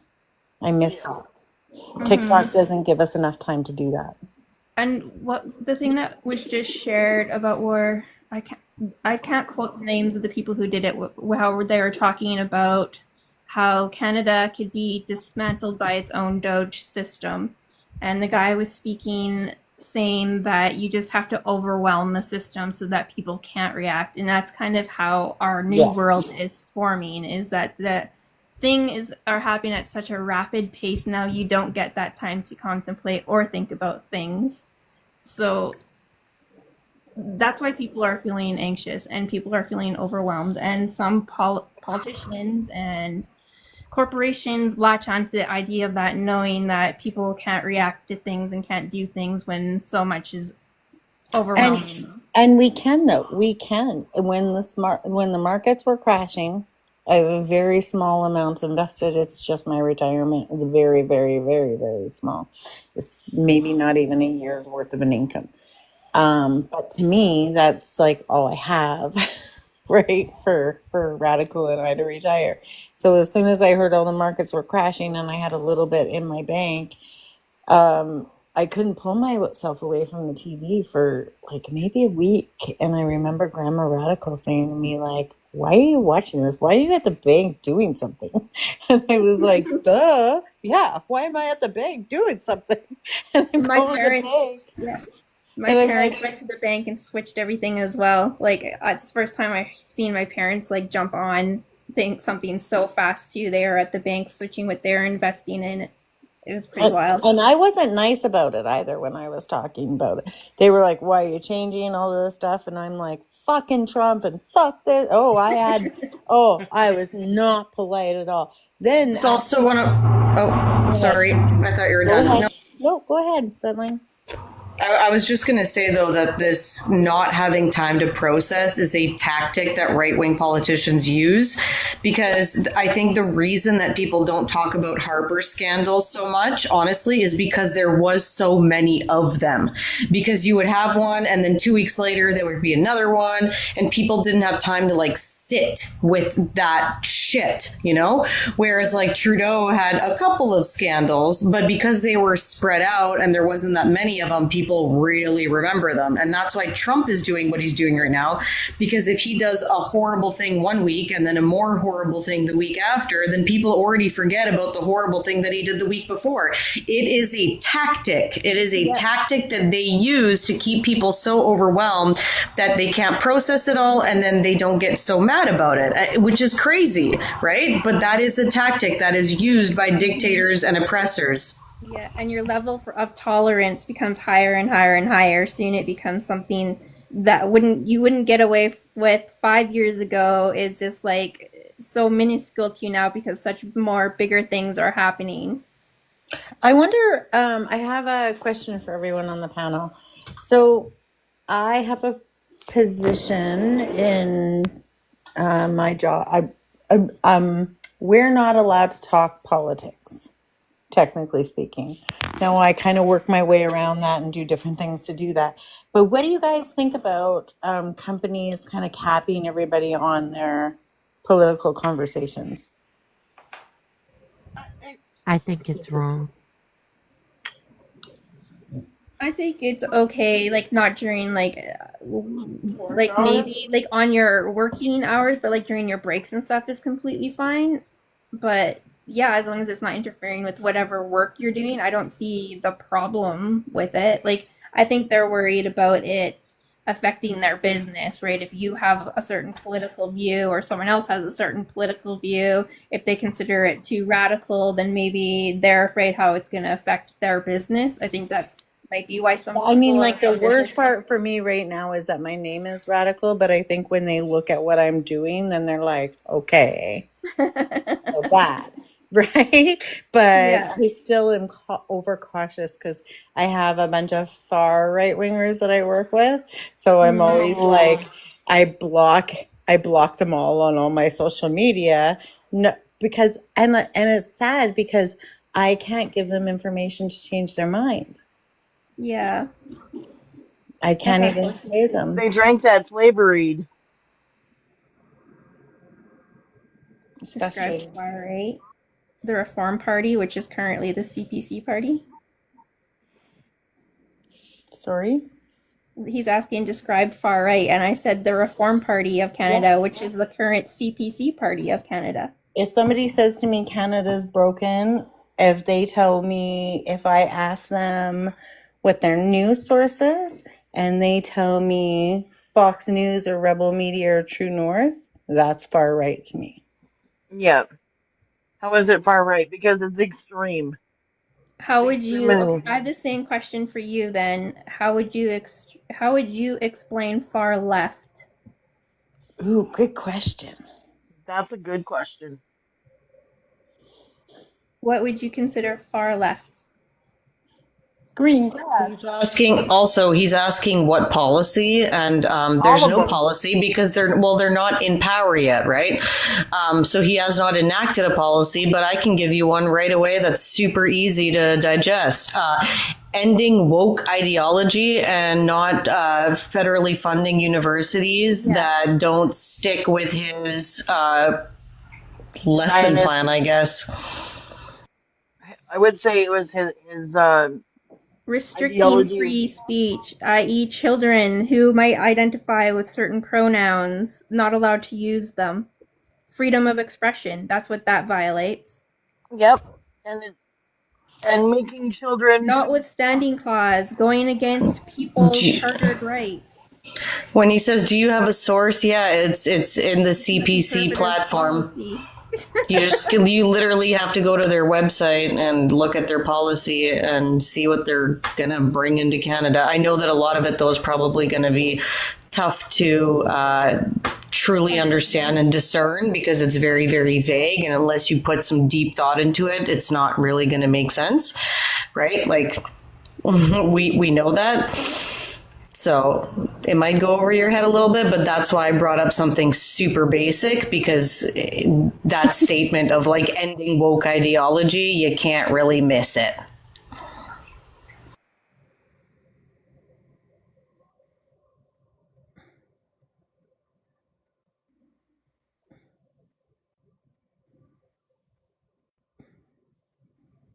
Understand though that it is far right when you go above the judicial system to do something. That's what's far right about it, because if he uses it for one thing, who's to say that he won't use it for other things? That's how far right dictators usually take power. They do one little thing and then they push for more and more and more. But using the notwithstanding clause has never been used federally in this country ever. And it is a dangerous thing to do. I'm just having such a struggle right now with this notwithstanding clause and the homeless camps. And it has nothing to do with woke ideology. Literally, in Stephen Harper's government, Pierre Poilievre was in that government. They sold off all the affordable housing. Economists around the world warned them that this was a very dangerous idea, and they would have people in homeless camps within 10 years. That happened. So Pierre Poilievre was implicit in helping make these people homeless. Now he's implicit, if he gets elected tomorrow morning, he will be implicit in making them felons or prisoners. The same people that the Harper government put on the streets. Yeah, how is that? Because in 9 years you can't fix the problem of mass homelessness, especially when housing has become more expensive and harder to attain. They've been trying to. That has been something. Like I work in the unhoused community. I work in homeless shelters. I work with seniors all over the place, rehousing people, getting them into homes. That's my job. And we're working at a furious rate.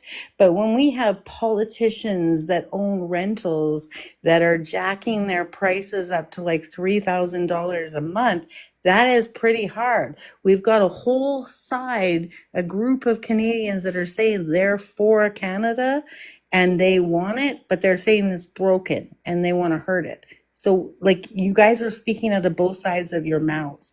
Colleges are saying, you know, or people are saying we don't want too many immigrants. Colleges that are conservative and aligned with the Conservative Party brought in a mass amount of immigrants.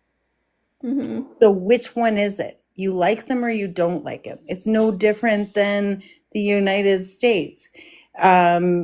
Trump says he doesn't like immigrants. Elon Musk is saying, well, no, we only like smart immigrants. We got to bring the smartest ones in. What's it going to be? Like, I'm so sick of this bullshit. I have Hold this, on, it and says Canada housing prices was much lower with Harper and Power. Okay, do you know what else was cheaper back then? Groceries, gas, insurance, utilities, clothes, shoes, everything. hold on, was cheaper back then. Hold on. I want to tell him one more thing. Guess what though? Housing was even cheaper and groceries were even cheaper under Chrétien, which was before Harper, who was a liberal. Just FYI. My gas station, the price of gas was $53. Prices go up over time, but I do want to tackle one thing that he said because I hear this from a lot of people. So I'm hoping, I don't think he's necessarily going to believe me right now, but maybe it's important for him to at least dig a little bit more into it, right? Because whenever we bring up the notwithstanding clause, most conservatives will bring up the Emergencies Act. And they are two very, very, very different things. Okay? Very different things. The Emergencies Act is temporary and has very strict limitations. It was invoked for only a few weeks, during which Parliament was kept informed, and its use was subject to review. And there was a review. And I know that people like to bring up and say, oh, well, that was government overreach. The only thing that the government said was not about, the review said only one thing, and it was not actually about the government, it was about the banks that froze the accounts. They said everything else was completely fine, okay? Now, the notwithstanding clause is used to overwrite court rulings for a period of up to 5 years, and it's not connected to any specific emergency. It allows the government to ignore certain rights and freedoms protected by our Charter of Rights and Freedoms, which are going to have long-lasting implications depending on how it's used. So again, very, very, very different thing.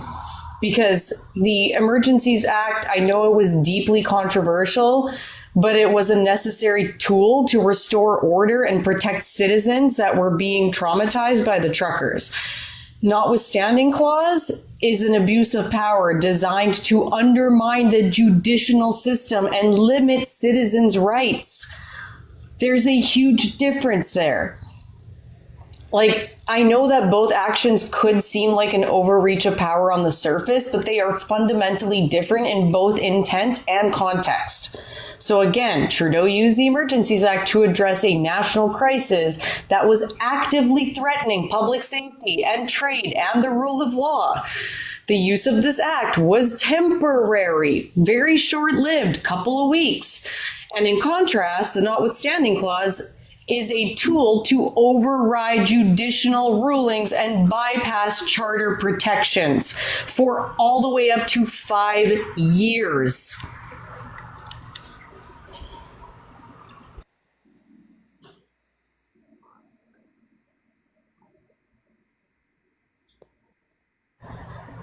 I'm done. I needed to say that because it's one of those talking points that drives me absolutely insane.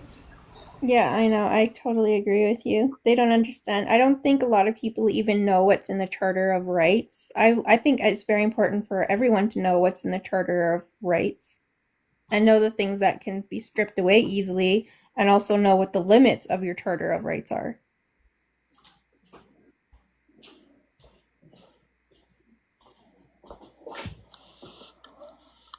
Boy. So you agree with a guy using a tool that's never been used federally to skip over our Charter of Rights and Freedoms? Do you understand how incredibly dangerous that is?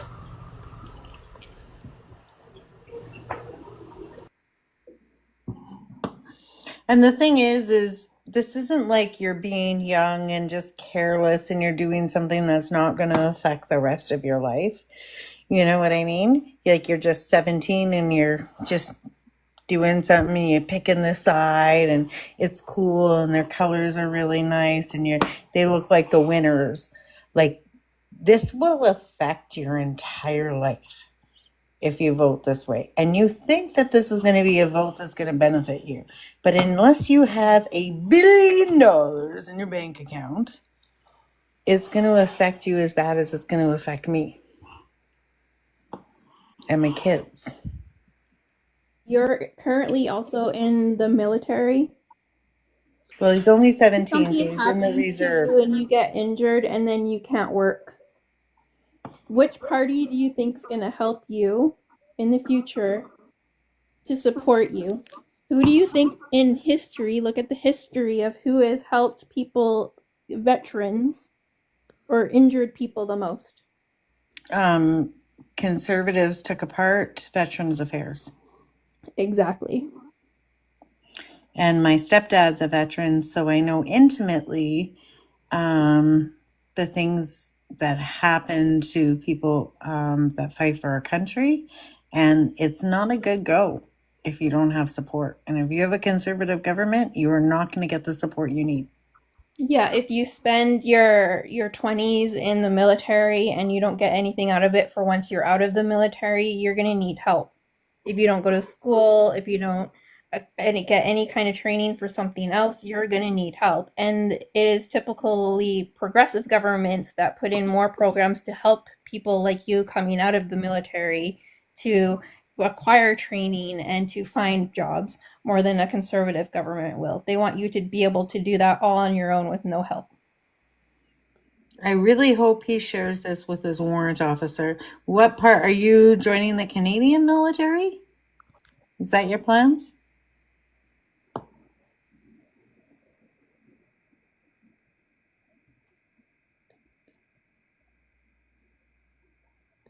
You're in currently, so you're in the reserves? Because you're 17, right?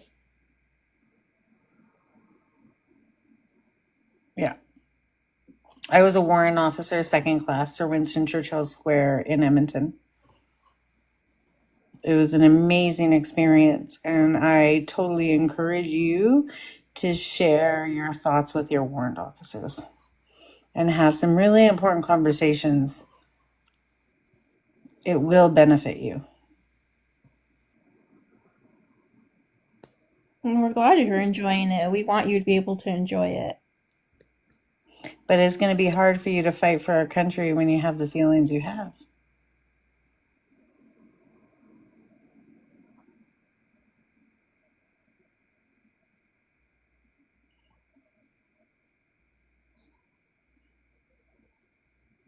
The Canadian military is one of the most respected and like amazing. I gotta tell you, I had a beautiful childhood living in the military.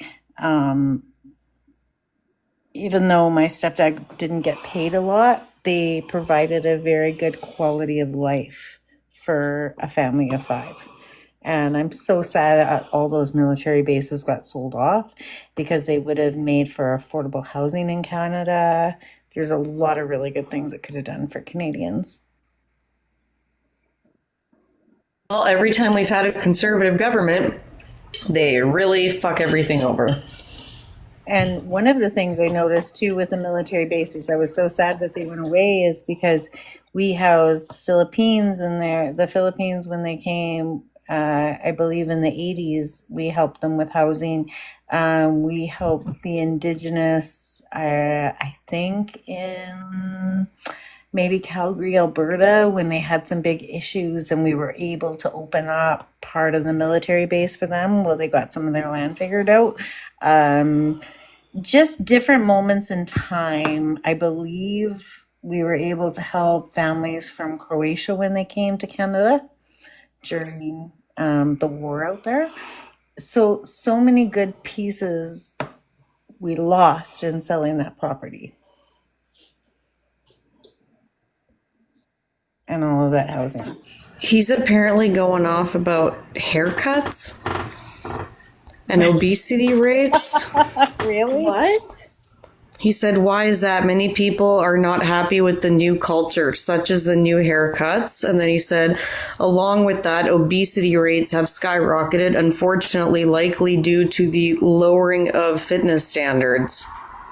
Well, obesity rates will go higher when food goes higher. right? Canada military culture has been much worse under the Liberals. So if you were truly a military person, if you were truly that person, political doesn't matter. You wouldn't Are be you having these controlling what's going into conversations. your mouth? Are you controlling the exercise you get? Like, isn't that something you control?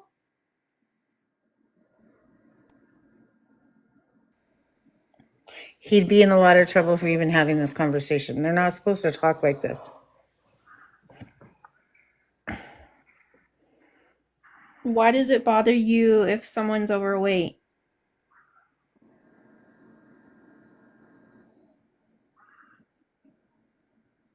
If fitness isn't. So what are you referring to? It's anonymous. The fact that you're on TikTok or your PT workout?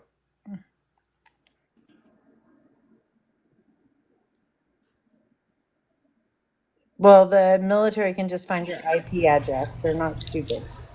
I just want to know, though, like, how did the Liberals do this? Because the reforms that the Liberals brought in were about mostly two things. It was sexual misconduct and a toxic culture where people were being bullied and harassed. Yeah. And they, what was it? They launched the external review of the military culture and the Sexual Misconduct Response Center. And that was just to, help survivors of abuse. That was it. So I'm just trying to understand, like, what these things were. Fitness standards? I don't know anything about them changing the fitness standards. I just know that the Liberals inherited a military with decades of problems. And it was the biggest thing was the history of underreporting misconduct. So again, I don't know how that ties into fitness standards. I think, and in that environment, why would somebody report an attack of any sort, right? The military. It's a strange community. It's very tight-lipped. They protect their own, and they don't report things like this. I'm wondering if he's even. I don't think he is military, honestly, the way he's talking. I don't think he honestly is allowed to have a conversation like this, and their IP addresses would be looked at constantly.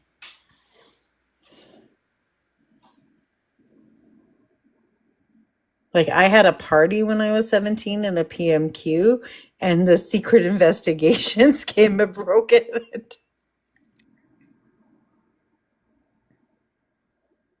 No, you probably shouldn't put your name up. That would not be wise.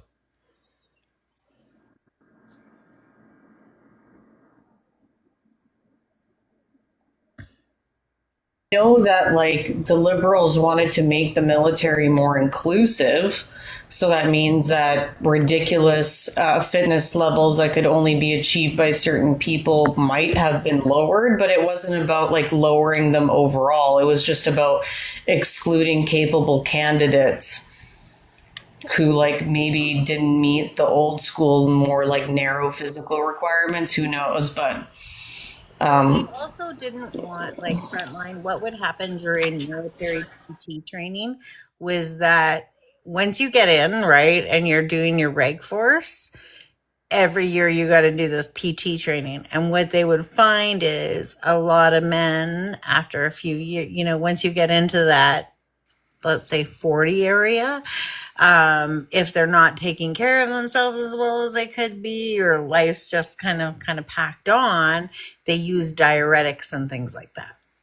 And they kind of go to this heavy pace of losing weight, and they end up hurting themselves. They're probably using Ozempic now. Probably. I mean, I remember my stepdad coming home and like I'm scheduled for my PT, and I remember him using diuretics and drinking lots of water and doing all of these things. Now, he always passed his PT at the end of the day and did very well at it, but they are very stringent in testing. I think if you're out on the field, that stringency needs to be maintained. Like, do you tell a bodybuilder to just stop working out when you know they have to perform? I Yeah. don't think so. But if they're at home and they're doing their day-to-day military stuff, then I don't know that they need that stringency. What's the deal with the haircuts? Like, who cares what a person's haircut is? How does that make them a worse, That's been like a worse soldier?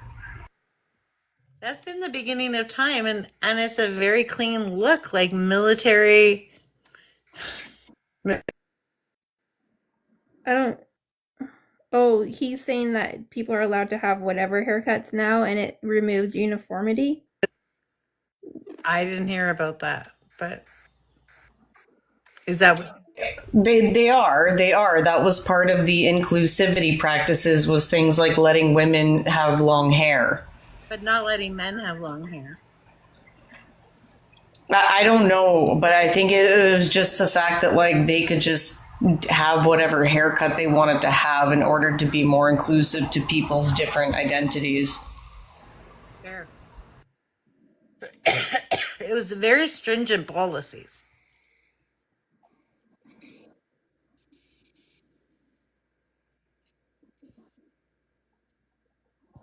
So can men. Oh, Okay, so where are you getting that 75% stat from?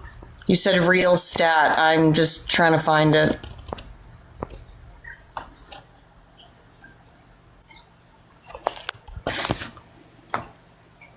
You said that 75% of the military is overweight. I just want to see like where you got that from.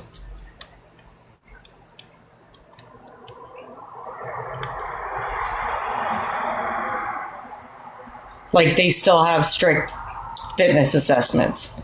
Maybe they're not as strict as they once were, but you can't really pass a lot of them if you're, very overweight.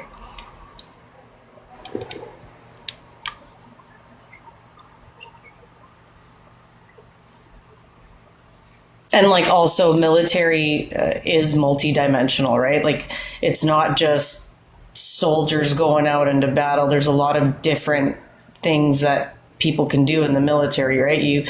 They also need to prioritize mental readiness, strategic thinking, different types of training. Like it's a lot more than just fitness. Like if it was just fitness, then we wouldn't win any wars. His argument is basically we need to add like a step class. I mean, the Canadian military has proven itself over and over again what an outstanding military they are, right? I just want to know where that 75% claim came from. What's the source? I just worry about you discrediting the military that you're currently part of. Like, huge. It's huge. I can't believe he's even on here. You shouldn't be in the military if you're discrediting a lot of what's going on. If you sent it to who? Because if you sent it to any of us on the panel, we're on the panel. We can't look at our messages. I used to live in Goose Bay, Labrador, and we had amazing training centers for the German, the British, the Dutch, the Allies, all Americans. They all came out here and did amazing search and rescue, low-level flying missions, water missions. I just didn't see what you're saying about this overweight piece.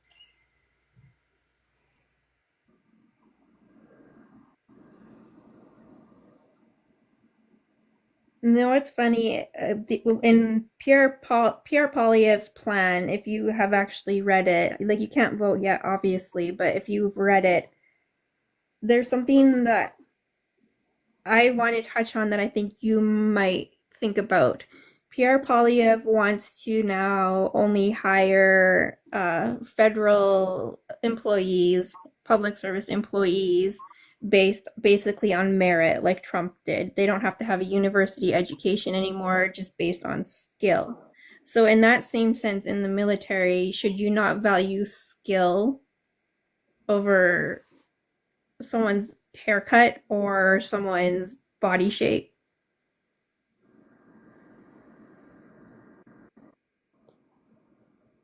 Was that for me or the person? For the 17-year-old gentleman in the chat. Yeah. Them both. Then you should value the military you're currently in and the skill set of all the people that you are in the military with, instead of spending your time on this chat right now going after people with different haircuts and different body shapes, because if they found out the shit that you're talking about right now, you'd get booted real fucking quick. I just don't buy that he's in the military. I just want to know, like, because he said Ottawa citizen, but, like, can you please drop the link in the chat? Because I am not finding it. Nothing needs to be improved, dude. There needs to be inclusivity and everything.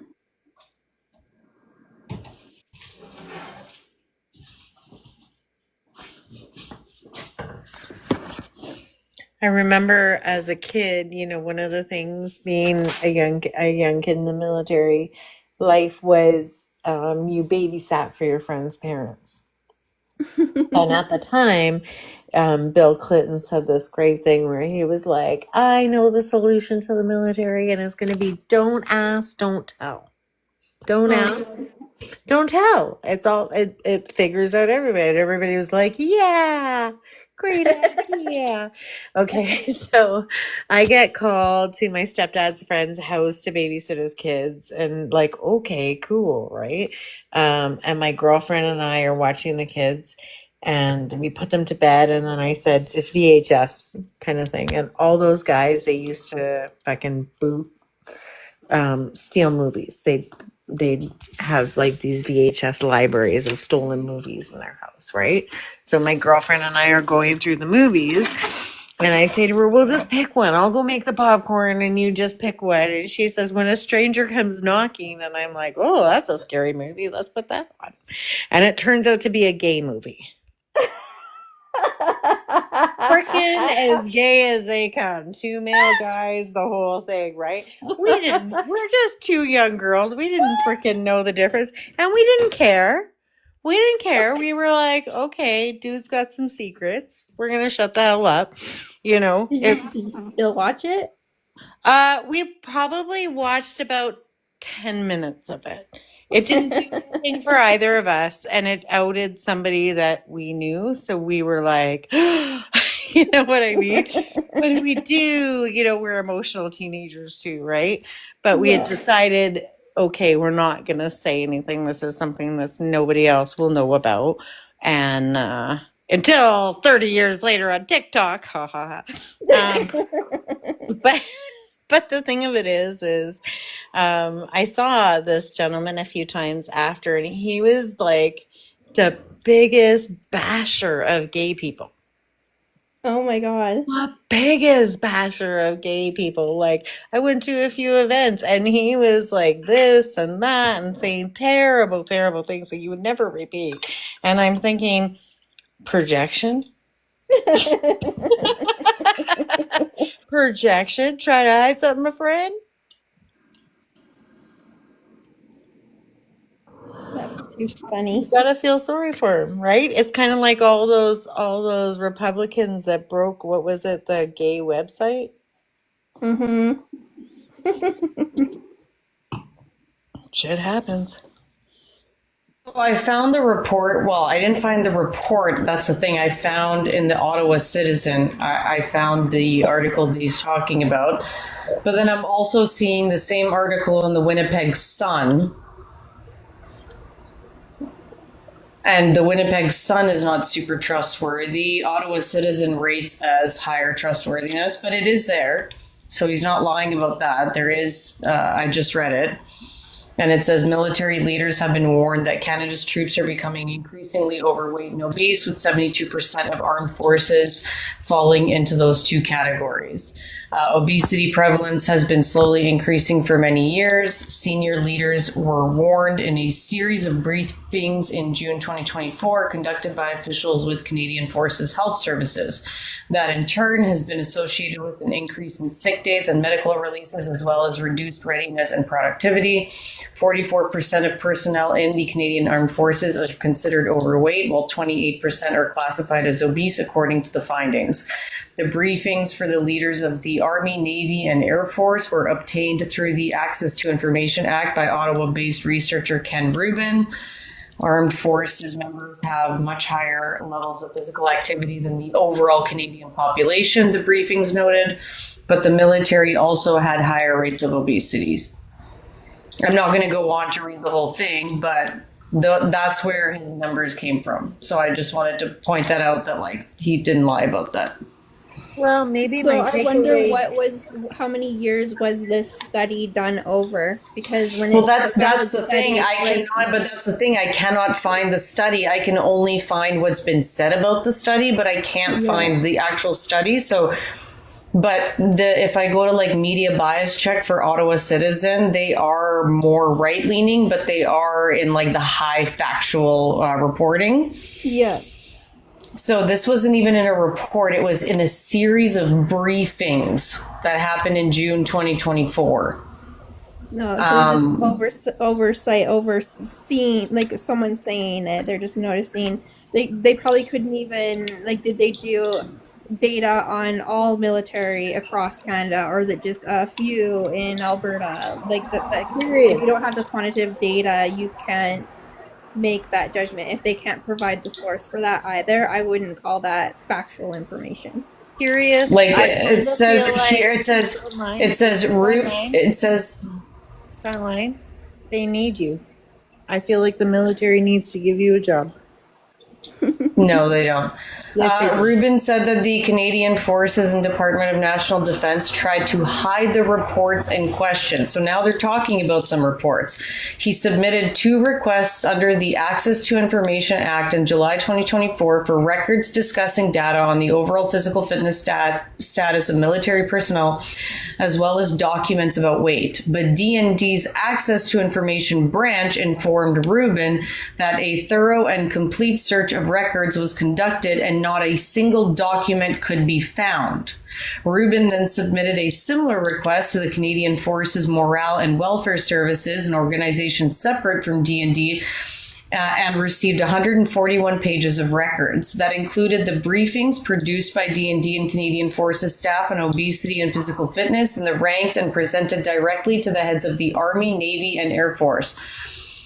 DND spokesperson Andre-Anne Poulin said in an email that DND did not search CFMSWS files, as it is a separate organization with its own Access to Information branch, but there was no explanation for why DND did not provide Rubin with the obesity reports produced by senior military staff and written for the heads of the Army, Navy, and Air Force. DND claimed it had no such records, even though the briefings clearly have a DND and Canadian Forces logo on them, Rubin said. So it seems like Hearsay. It seems like Rubin is trying to prove something, but he can't get the reports to actually prove it. And this article is an article written about Rubin saying this is what's true, you're trying to hide it, but then not being able to get the reports that actually show it. And that's why I wasn't being able to find these reports when I searched for them. Yeah. In other words, it's probably someone that's disgruntled with something is pointing out something, someone that has a problem with what's going on, and then is saying that someone's hiding the information. In order to do a study and have quantitative data, you'd have to do it over more than 9 years to find data from it. Yeah, and also something that's being talked about in this that I know very well from being in the personal training world for years is that BMI is not that great of a measure, and we know that now.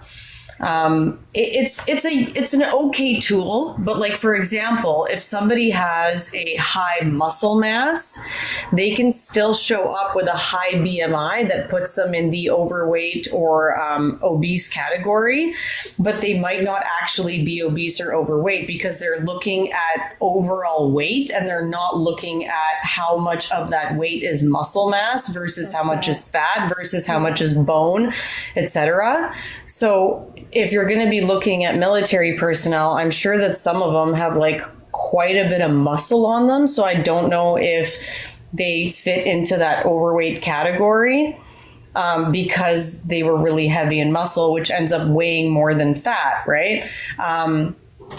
I know this from working in the bodybuilding community. There's a lot of bodybuilders out there that their BMI would put them in the overweight category.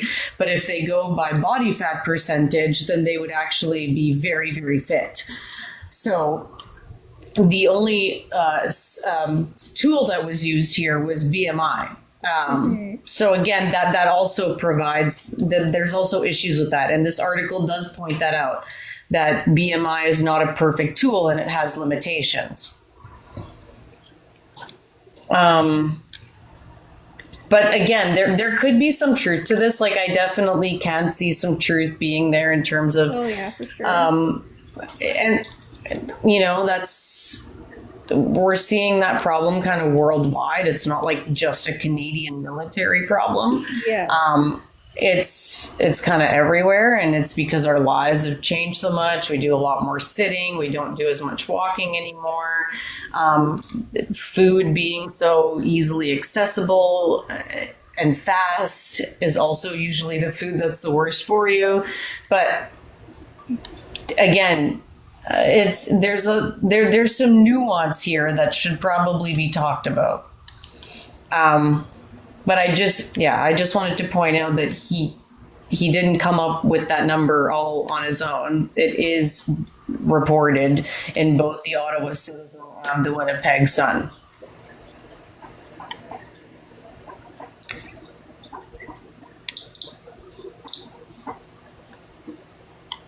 And yeah, that's a kind of a global trend, not necessarily just in the Canadian Armed Forces, but more so of a global trend.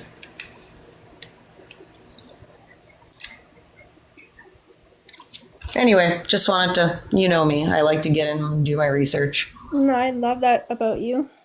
I kind of a trend too, because I wondered what they would say about the Ukrainians. Not that they're heavy or anything, but just in general, like we're a different society, right? Like we haven't had to deal with wartime issues in a long time. Yeah, we're not as active as the U.S. military are. They're always in some sort of conflict. Stop being in conflict since the end of World War II. They've been fighting proxy wars. Canada is mostly a peacekeeping country. Yeah. When I see Canada, they align in my head more towards the UN than anything else.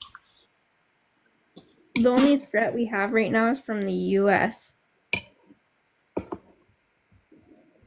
The US is what kept us in Afghanistan so long.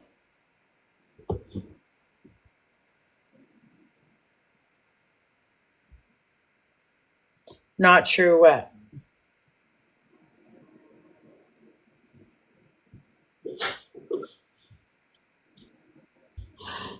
What about North Korea, Russia, and Iran are all coming after us? So I just looked up the stats. So for the American military, they're the same. They're the same. Just FYI, it's 2/3. Oh boy. So it shows before service, enlisting, during service. It shows by age 35. It's the same. So studies indicate that 2/3 of active duty service members are considered overweight or obese, posing concerns about troop readiness, health, and combat effectiveness. I also wonder too in that study when they were checking those people, because there's a certain time in a military person's life where they're more like home than they are on active duty, being ready to recruit. Like, they're still important in their services, but they're not getting ready to go out to the field.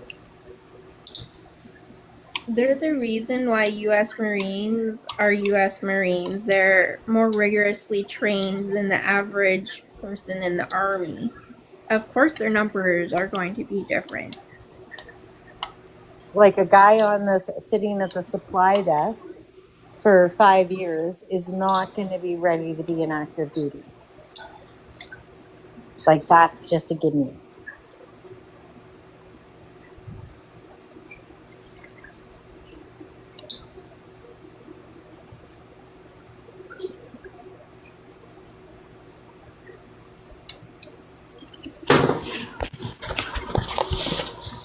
So hold on, let me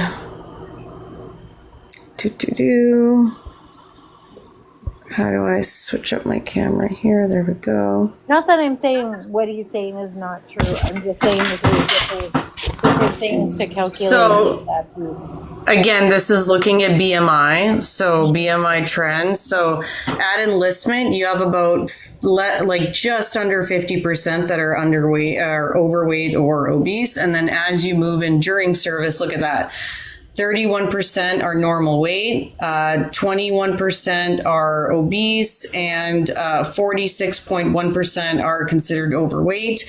And then by age 35, that changes even more. So as they age, we come down to 20% normal weight, 51% overweight, and 28.1% obese. So Now, can we match that graphic to the average person?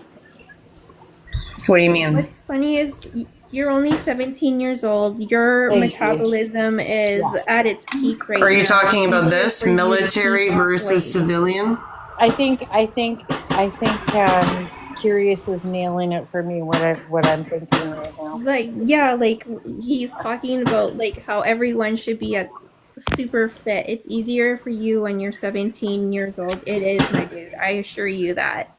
It is. It's easier for you to keep off weight at your age than someone who is 40 years old. Your metabolism slows down drastically. And no matter how hard you work out, you will still retain more fat. It's just what happens to you as you age. I am a nurse. I will fight you on this. I have a medical degree. That's not how that works. My ex and my stepdad, when they went into the military, they were 15 and 17 years old. They were in the best shapes of their lives. I know, Right? But if you took them in their 30s or their 40s, yeah, no, they weren't ready for active duty, not at all. But they didn't Also- have to be because they served their time already. They did their peacekeeping missions because the military takes them when they're at their youngest and at their prime, and that's when they're putting them out in those positions. So, first of all, men and women are a little bit different due to hormones. But when you say calories in, calories out, technically you are correct, right? Weight loss is about energy expenditure. However, you as your 17-year-old self burn more calories at rest right now than you would as your 45-year-old self. Because you're still growing, your body actually needs more calories. And until you hit about 30 years old, and that's why when you use a body calculator so that you can calculate how many calories you should be eating a day if you want to, stay the same or lose weight or gain weight, they always ask you for your age because that matters. Because the more you age, the less calories you actually use to stay at that same weight. Obviously, it depends on how what your weight is. A person that's 150 pounds is going to burn less calories at rest than a person who's 200 pounds. But there's these nuances where you have to take them into consideration. Also with women, very different. As our hormones change, and especially as we hit menopause, we actually, the number of calories we get to eat per day, if we want to stay at the same weight, drastically lowers.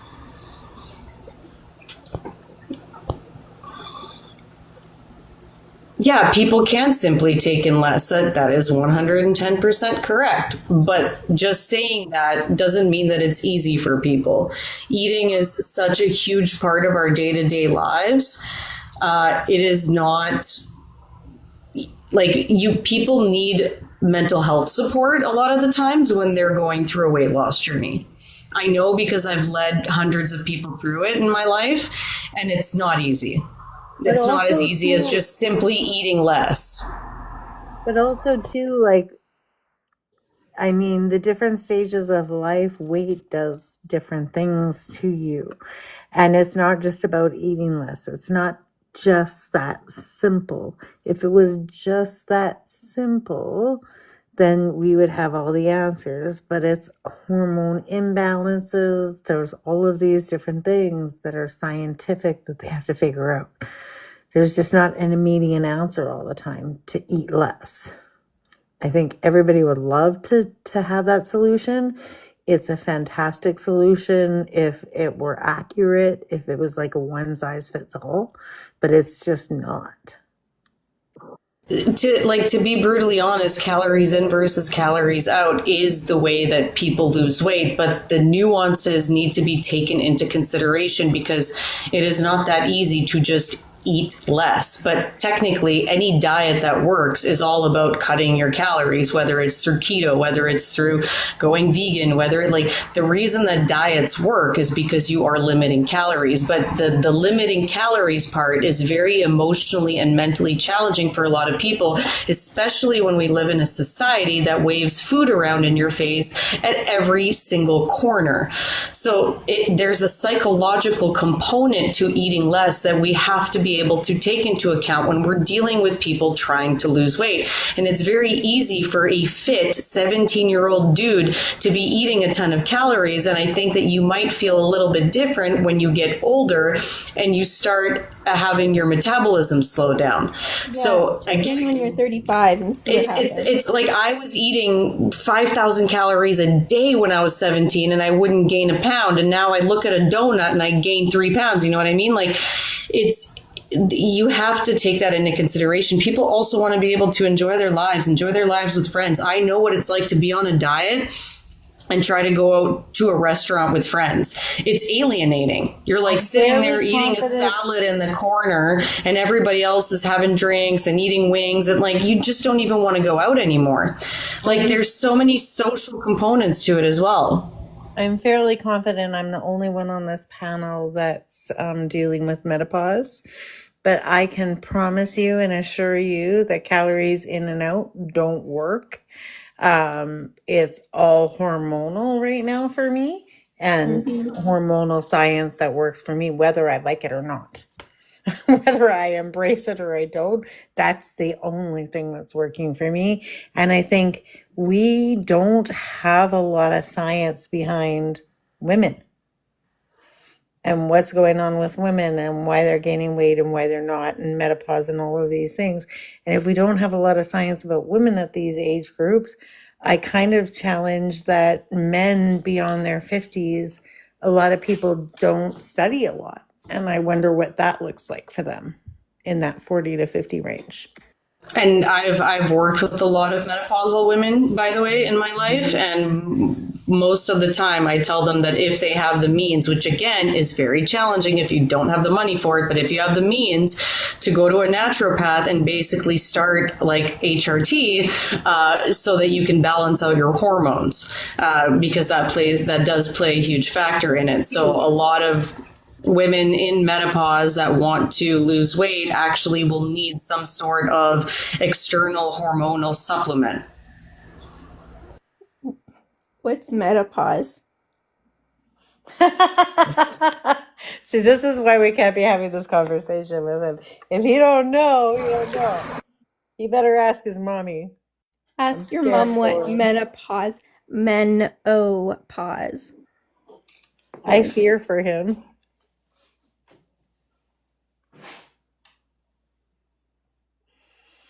I wish Meta had a pause button. Oh, I do too. So, like, also what does help out a lot throughout menopause, just FYI, and I know it might be, uncomfortable to hear this for a lot of people, but your muscle mass. The more muscle you have on your body, the more regulated your hormones stay. And it's a toughie. I know it's a toughie, but that is one thing that you can do is start lifting weights, because the more muscle and bone density you have, which weightlifting does increase, the more your hormones balance out. It's still not going to be as easy as being a 20-year-old woman, but it does make things a little bit more attainable than just focusing on eating. I tell you, menopause is kicking my ass. I got on here at 10. Was it 10 or 11? 11 I got on here. I have had like about 11 hot flashes. It just doesn't stop for me. But I'm very lucky that I have a really good friend that's a nurse practitioner, and she and I go walking every so often, and she just talked about HRT with me, and I'm getting my blood work on, and I'm jumping on that zone. Because like she said, it was almost like a conservative lie how they just didn't want women to get this. And it's like a life-saving support for women in menopause. Because women, you get brain fog. It's not just about gaining the weight, and it's not just about being bitchy. Those are just the two loud side effects involved with it. It's brain fog. It's just feeling terrible. It's an overwhelming, I don't know. But nonetheless, it's a conservative lie that HRT isn't a good thing, and we need it. So take it if you need it. Still get it from naturopaths.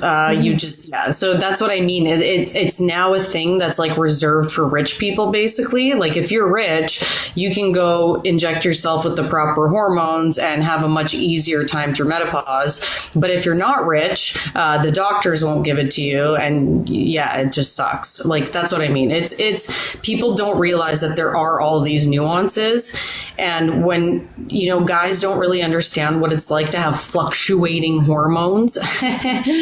But it changes your appetite. It changes the way that you think. It changes your emotions. There's a lot going on there. So just to say like simply just eat less, even though that is correct from a scientific perspective, that lowering those calories would definitely make a difference. The whole lowering the calories part is not so easy when psychologically things are shifting by the minute. Yeah, it's brutal. I mean, like I taught kindergarten and grade 1 and special needs, and like everybody says, Miss Radical's the happiest and the easiest, and some days I can't find my happy. I'm not so freaking nice, and it's like these things come out of my mouth, and I'm like, did I just say that? But you know what it is? We've lost our filter. Once you hit 40, the filter, it starts to really deplete. And I'm not talking the old metal cauldrons, children. I am talking about those plastic ones that have the mesh in between. And those holes start to get bigger, and things just come out. And when you hit 45, you actually start to get the really bigger holes. So things really start to go through. But once 50 hits, that mesh disappears, and you'll say whatever the fuck you want, and you won't care twice about what anybody else thinks. I gotta tell you, if I didn't have Frontline or Curious or a few of my other friends to filter this shit through, I'd be fucked. That would be me. That is me. That is I. But I would just like to point out to the person who's making the comments regarding this whole situation of weight. He's 17, just so you know. Just for perspective. Exactly. So this is why I have to say, as perspective. So I need you to understand, son, that it wasn't until I was 47 that I was diagnosed with a congenital brain tumor in my head. And I had screamed for 20 years to have a CT scan done. And it took that long for it to actually be done. I had been hospitalized as a child because I had gone from a normal-looking kid to all of a sudden a much larger child. And they couldn't figure out why. And they just told my parents that I had a slow metabolism. Now, granted, technology has changed. And a 5-minute CT scan detected something that I knew had been wrong for years, but no one listened. I had been told by everyone, if you would just lose some weight, you'd be fine. But the problem is where this sits, it affects every system that I have. So it means it slows down my metabolism. It affects my pituitary gland, meaning I don't produce a lot of hormones that most people or most women my age would. I entered menopause extremely early. Okay, so yes, hi, I'm that diamond that is so rare, you don't have these things. But you have to understand that I went to how many different doctors, and no one would give me this test that I just wanted someone to look at, because everyone said, well, if you just lost some weight, you'd be fine. I was 517 pounds in 1990. And you need to understand it had absolutely nothing to do with what I ate. It was just how life was. So here's the point, just for future reference of your 18-year-old or 17-year-old soul to know. Know your role and shut your hole, because your judgment is not what anybody requires, needs, or wants. And until you educate yourself and you know about that person that you speak of, it is best for everyone that you keep your opinions to yourself. That's all I have to say regarding that one. Thank you, Colleen. You speak eloquently as always. And I remember a time where I got kind of cocky. I was 21 and I thought I knew a thing or two, and I spewed off a couple things because I had taken some law classes, and a lawyer was there, and I didn't know he was a lawyer. And he kind of spewed out a couple other things and put me in my place, if you know what I mean. And, it's really important to know what you're talking about out loud. That was the moment I knew I would never open my mouth again unless I knew what I was talking about, or I'd be prepared to apologize for what I didn't know. And that's how it should be. Speak about something that you know nothing about, that you've never experienced, that you do not live with. And that's why I think people really need to say, if you're going, they need to understand that whole, that walk a mile in my shoes. No, don't do that. You spend But 30 you know seconds that in my head and you'll know exactly what my life's been like, right? to be fair to this user of many numbers, he is only 17, and he was speaking in respect to the military. Just to Yeah, give we you that were background. we were talking about the military, It and we were kinda took talking a about the minute. fact that there's high rates of being overweight and obese in the Canadian military, also in the American military. That's what we were kind of talking about, and I will be, I'll give him this. And I'm hoping that you guys don't hate me for saying this, but I actually do agree with him that is a problem in the military. I think they should have better health education, and they need It depends to. on which branch you're in. And I say that 100%. But if you're like in a combat branch, exactly, right? Because I was, he might as well have been my husband for 5.5 years, and he was the Navy.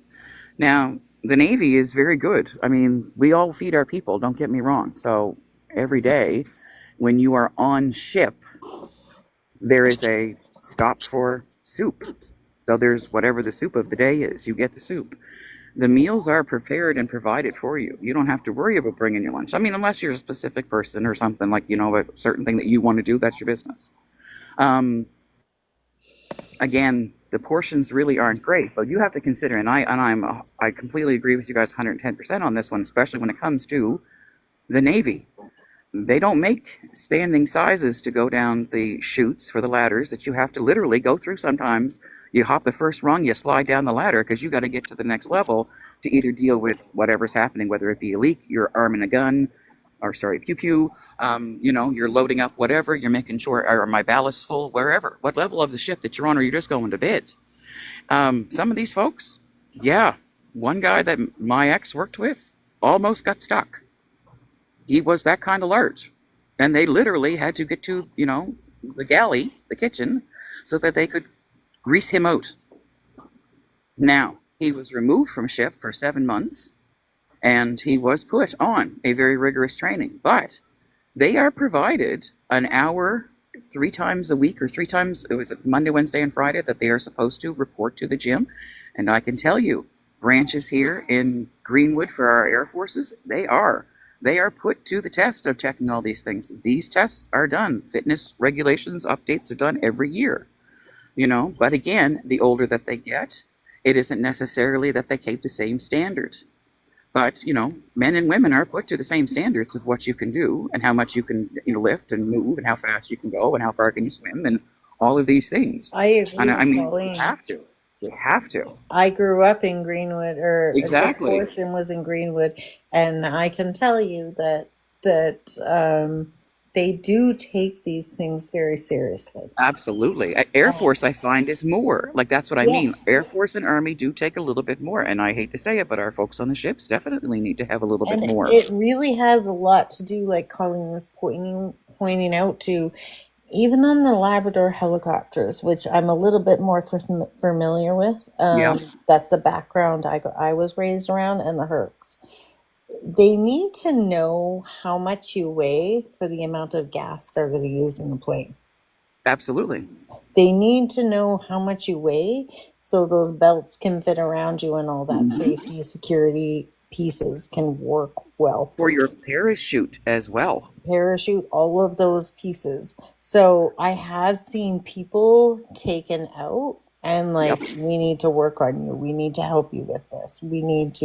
That does happen in the military. Oh, yeah.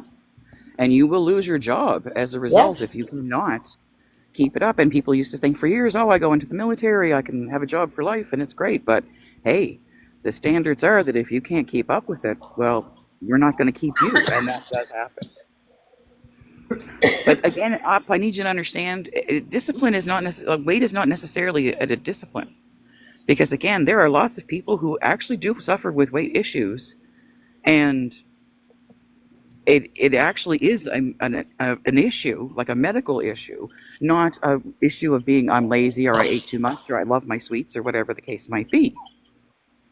So, like, you have to understand that, right? And again, we talk about going back to the point of if we have issues at the grocery store, well, no offense, but if the 2-liter bottle of pop is going to be cheaper than buying the 2 liters of water or, staying away from the juice that is loaded full of sugar, what are you going to do, right? Because you have food or you don't, right? So you have to, when you make statements like that, you have to take into consideration all of the statements. Why are the healthier foods so much more expensive than when the sugars and the loaded full of fat and the loaded full of carbs, and we push those at people, right? And the military pay, sorry to interrupt you, Colleen, but the military pay is not going to give you those fresh, amazing vegetables. No, it doesn't. They're going to give you just a small portion of that, right? So we Exactly. want our military to be at their top. We gotta kind of up what we're paying them, and we gotta up what they're giving them. There's got to be a part on our part. That's why I was joking around about Frontline being on there, because she's an amazing trainer, and she does yoga and all of these amazing pieces that are really important for health and fitness. Yeah. Well, again, you're right. The health and fitness is what needs to be focused more importantly on, especially when we talk about our military, is if you're not ready to either hit the ship, get into that plane, that helicopter, or, hit the ground, well, regardless, you have to be in shape to do this. We have to be honest. Our entire lives have changed in the last 50 years with the invention of the computer, and then the home computer, and then the phones, and the personal cell phones, and how the cell phones have changed for years. And again, how many people stream because they can't stand commercials, so they're not going to get up in the middle of the commercial like we used to and run around to do all of the things that we did in the 2 minutes that it took. So there's a lot of things that we necessarily have to, when we talk, it's not necessarily a food thing too. I think our actual, our not moving. Whether it's because you either just don't want to, or hey, I'm going to watch the show instead, even though I can record it or I can watch it again on demand, right? People want to do when they want to do it. And they're not going to keep people that aren't in a good state in the infantry space. Do you know what I mean? Like, you've got to be up to the task, and you will be pulled immediately and put in another space. And, you know, it was a joke of ours in Edmonton when I was a kid. You know, my mom used to do day home and all the military people would drop their kids off at our house, right? So all the military people were having a coffee at the table. So I get to hear them kind of talk. And one of the conversations they would have is like, you're too fat. You got to go to supply. You know, and it was like, Yeah. it was kind of like, you're not in a good space right now. You can't be on the field.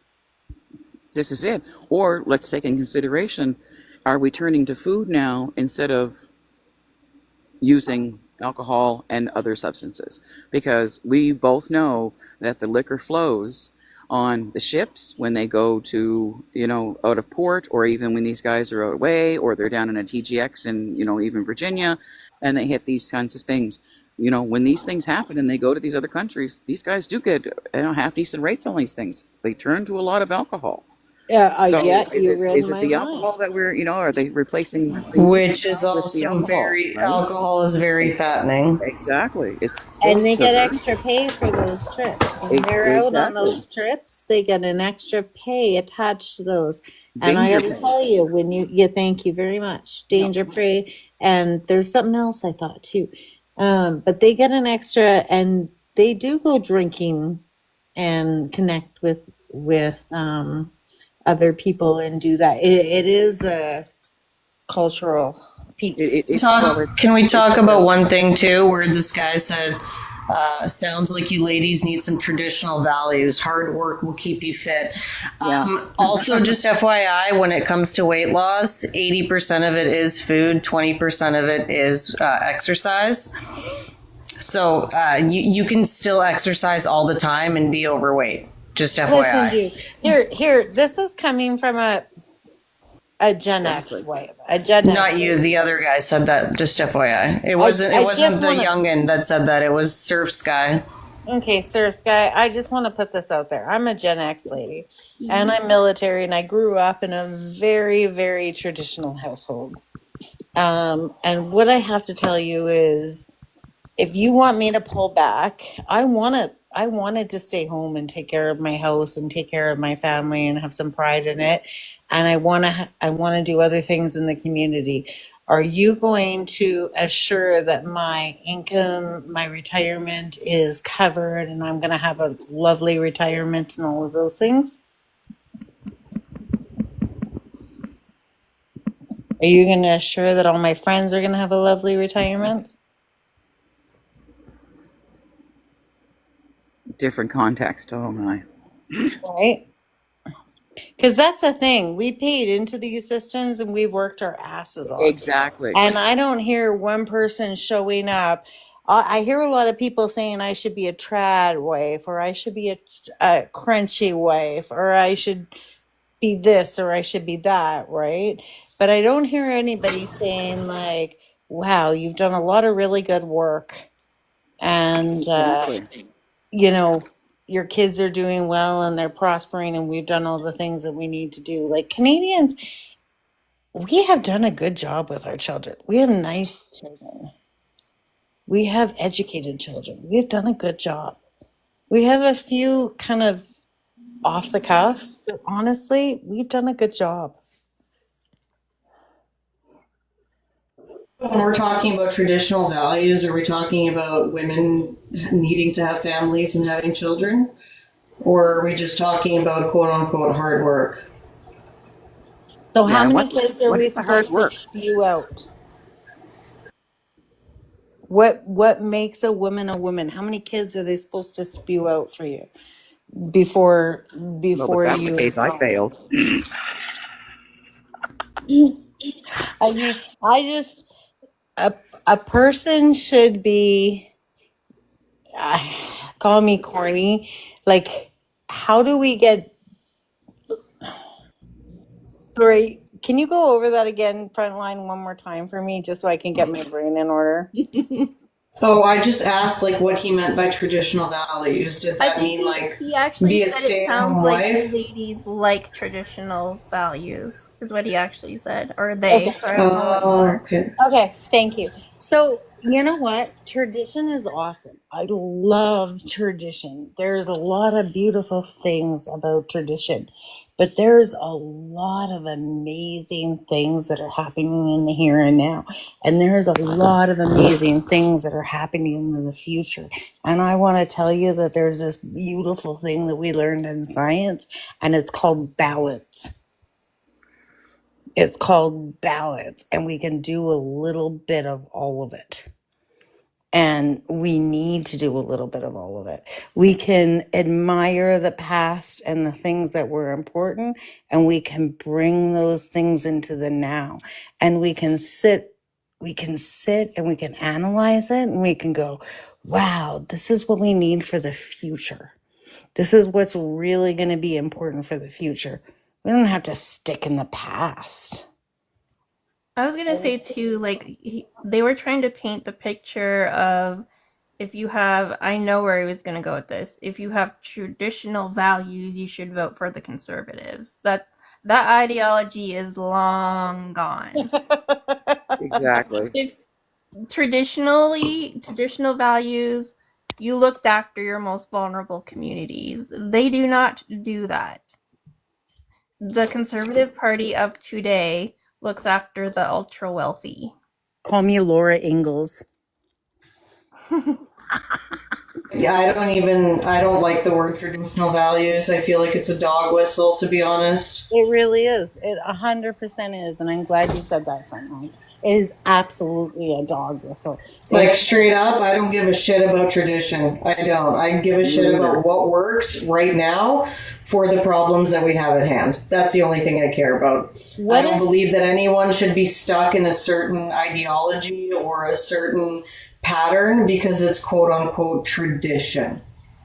Like, there was also, like, traditionally we had slaves. Traditionally we didn't care about minority groups. Traditionally we didn't let LGBTQ people get married. Like, is that tradition to you? I don't know. It's just traditional values to me is like a giant dog whistle, and that's all I can think about when I hear that. So I don't know. That was I think that was you're my right. point. Or is tradition a word that we've used in society to lock us down to something? To lock us down to something Exactly. that's convenient for others. And maybe we don't need to be locked down. Maybe we can look outside the box. And a long time ago, I really liked tradition because it makes me comfortable and it makes me feel safe. You know what I mean? But in tradition, there's not a lot of room for anybody else. Problem. And the only constant is change. And if you don't keep up, you're really going to be behind. Yeah. Yeah, And people tradition also. Good morning, by the way. Tradition morning, leaves Sean. no room for free will. No. Right? Do The you know who? traditional values is in terms of hard work. So he said that he meant that traditional values just meant hard work. So, my friends, I think that Sean, is this the end of my time? Yes, I am due to come on now. So, my beautiful friend Sean is taking over for me. So, I'm going to tap out of this conversation and Sean is going to tap in. It'll be, what do you think, about 2 minutes, Sean? Yeah, well, I have my iPad here, so it shouldn't be, well, oh yeah, I have to get the picture and all that. So yeah, it'll be 2 minutes. I'm going to have a hard time sleeping. This was a really good conversation. Thank you, everyone, for joining us. Yeah, Yeah, I think I I've need to drop been- down too. I gotta get to bed. Yeah, it's like 3:00 in the morning and I've been on since 9, I so. was going to say, I don't even know how you guys are up because it's 7 o'clock in the morning here in Atlanta, Canada, or at least in Nova Scotia at the moment. And I'm like, wow, what are You're you guys doing? dedicated. You are dedicated. We group. love What a great this bunch. life in Canada. I will be back tomorrow after I get some sleep. Same. I'll come back. Enjoy it, Frontline. You deserve it, my dear. And you, Radical, and you. I'm gonna go watch an episode of The Handmaid's Tale before bed. That's gonna That'll be soothing. definitely give me some good dreams tonight. You're making me want to watch it again. Do it. Do it. Do it. It's worth it. Honestly, watching it right now while we're going through what we're going through is so crazy because every time they do flashbacks to like how America got to Gilead, every time they do one of those like flashback scenes, you're like, oh my God, this is exactly what's happening in the States right now. It's so wild. I know. It really is. Scary. I'm curious. You said, should I watch it again? Yeah. Definitely watch it again because I'm watching it for the second time through with my daughter and my mom. And there's Yeah. so much that I thought I got from I'm on season 6, right? And I thought, I'm like, oh yeah, I know everything. I know everything. I know everything. Now I'm like, oh, I missed that. Oh, that's what they were saying with that. So there's like those little pieces, that you Yeah, miss. and I'm sure it'll really tie in with what's going on now, and you could probably take a lot of context from Project 2025. Oh, just one thing before I go, because I have to, because he keeps talking about the conservative tax cut. Did you know that 2.25%, he's not even going to get to it until 2029? That's what I tried explaining it to him. It's spread over 4 years, my dude. Yeah, just FYI. So, like, the tax cut is going to be very similar to the liberal tax cut because that one actually starts in the first year. If we're looking at the first year, the tax cut from conservatives is less than the tax cut from liberals, just FYI. So they're wanting the source, by the way. Well, he said if you actually read their platform and everything, they'll tell you where the source rate is. It's in the costed. It's in the costed platform. If can you go to the download it. chart at the end, if you go to the PDF and you go to the chart at the very end, you will see the numbers. Some of them don't make sense, but you know. Mega Math. But the tax cut is pretty obvious. It's right there. Like, and it shows that the first year I think is going to be only like 0.0 or 0.5, right? And then the next year it's going to be like 0.75 or 1%. No. It's anyway, by the time that you get to 2029, when the 2.25 takes place, it's going to be the same amount of tax cutting as the liberals that are just going to go 1% every year. If you want someone that breaks it down really good, Johnny breaks it down for you really well as well. He does an amazing job of it. He even uses crayons. Yes, he does. Somebody needs to get him tomorrow. I love Johnny, guys. I'm sorry. He's like one of my favorite creators. That video that he did with the thirst trap, I laughed so hard. I was like rolling around laughing. Yellow is my favorite color, and I told Radical, I'm like, I have a girl crush. Watch out. Yeah. I'm old though, so you can have him curious. We're not old. We're seasoned. I'm not as young as you guys think I am. I think Frontline's probably younger than I am. Do you look mind at sharing me. how old you are? Pardon? Do you mind sharing how old you are? I'm 41. Damn, girl, you look fine. You look fine. There you go. Yeah, me and I am Griffith younger are the than same you, age. but not by much. I'm gonna be there very soon myself. Yeah, Johnny's young. I think Johnny's like 30, maybe. He's so or like late 20s. Yeah. Don't tell him I have a crush on her. No one will. He's gonna know by tomorrow. We're on a live stream. It's a girl crush, but I'm married, so somebody else will have to go there. You're hilarious. I love it. I love you all. Have a good night. Thanks for joining me and Take care. following up, and it'll be a great conversation. And I'm so excited about voting today. Right now, kind of Googling how to inspire people to vote, and keep doing the work, my friends. You guys are warriors. You too. Dylan, we love you too. Thank We'll you, see Dylan. you guys Thank tomorrow. you, everyone that showed up. Hey, Progressive Moose.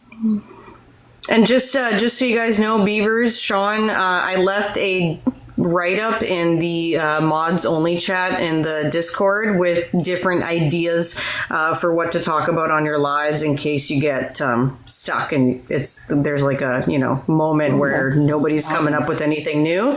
I have a bunch of different ideas in there for everybody for the next 24 hours.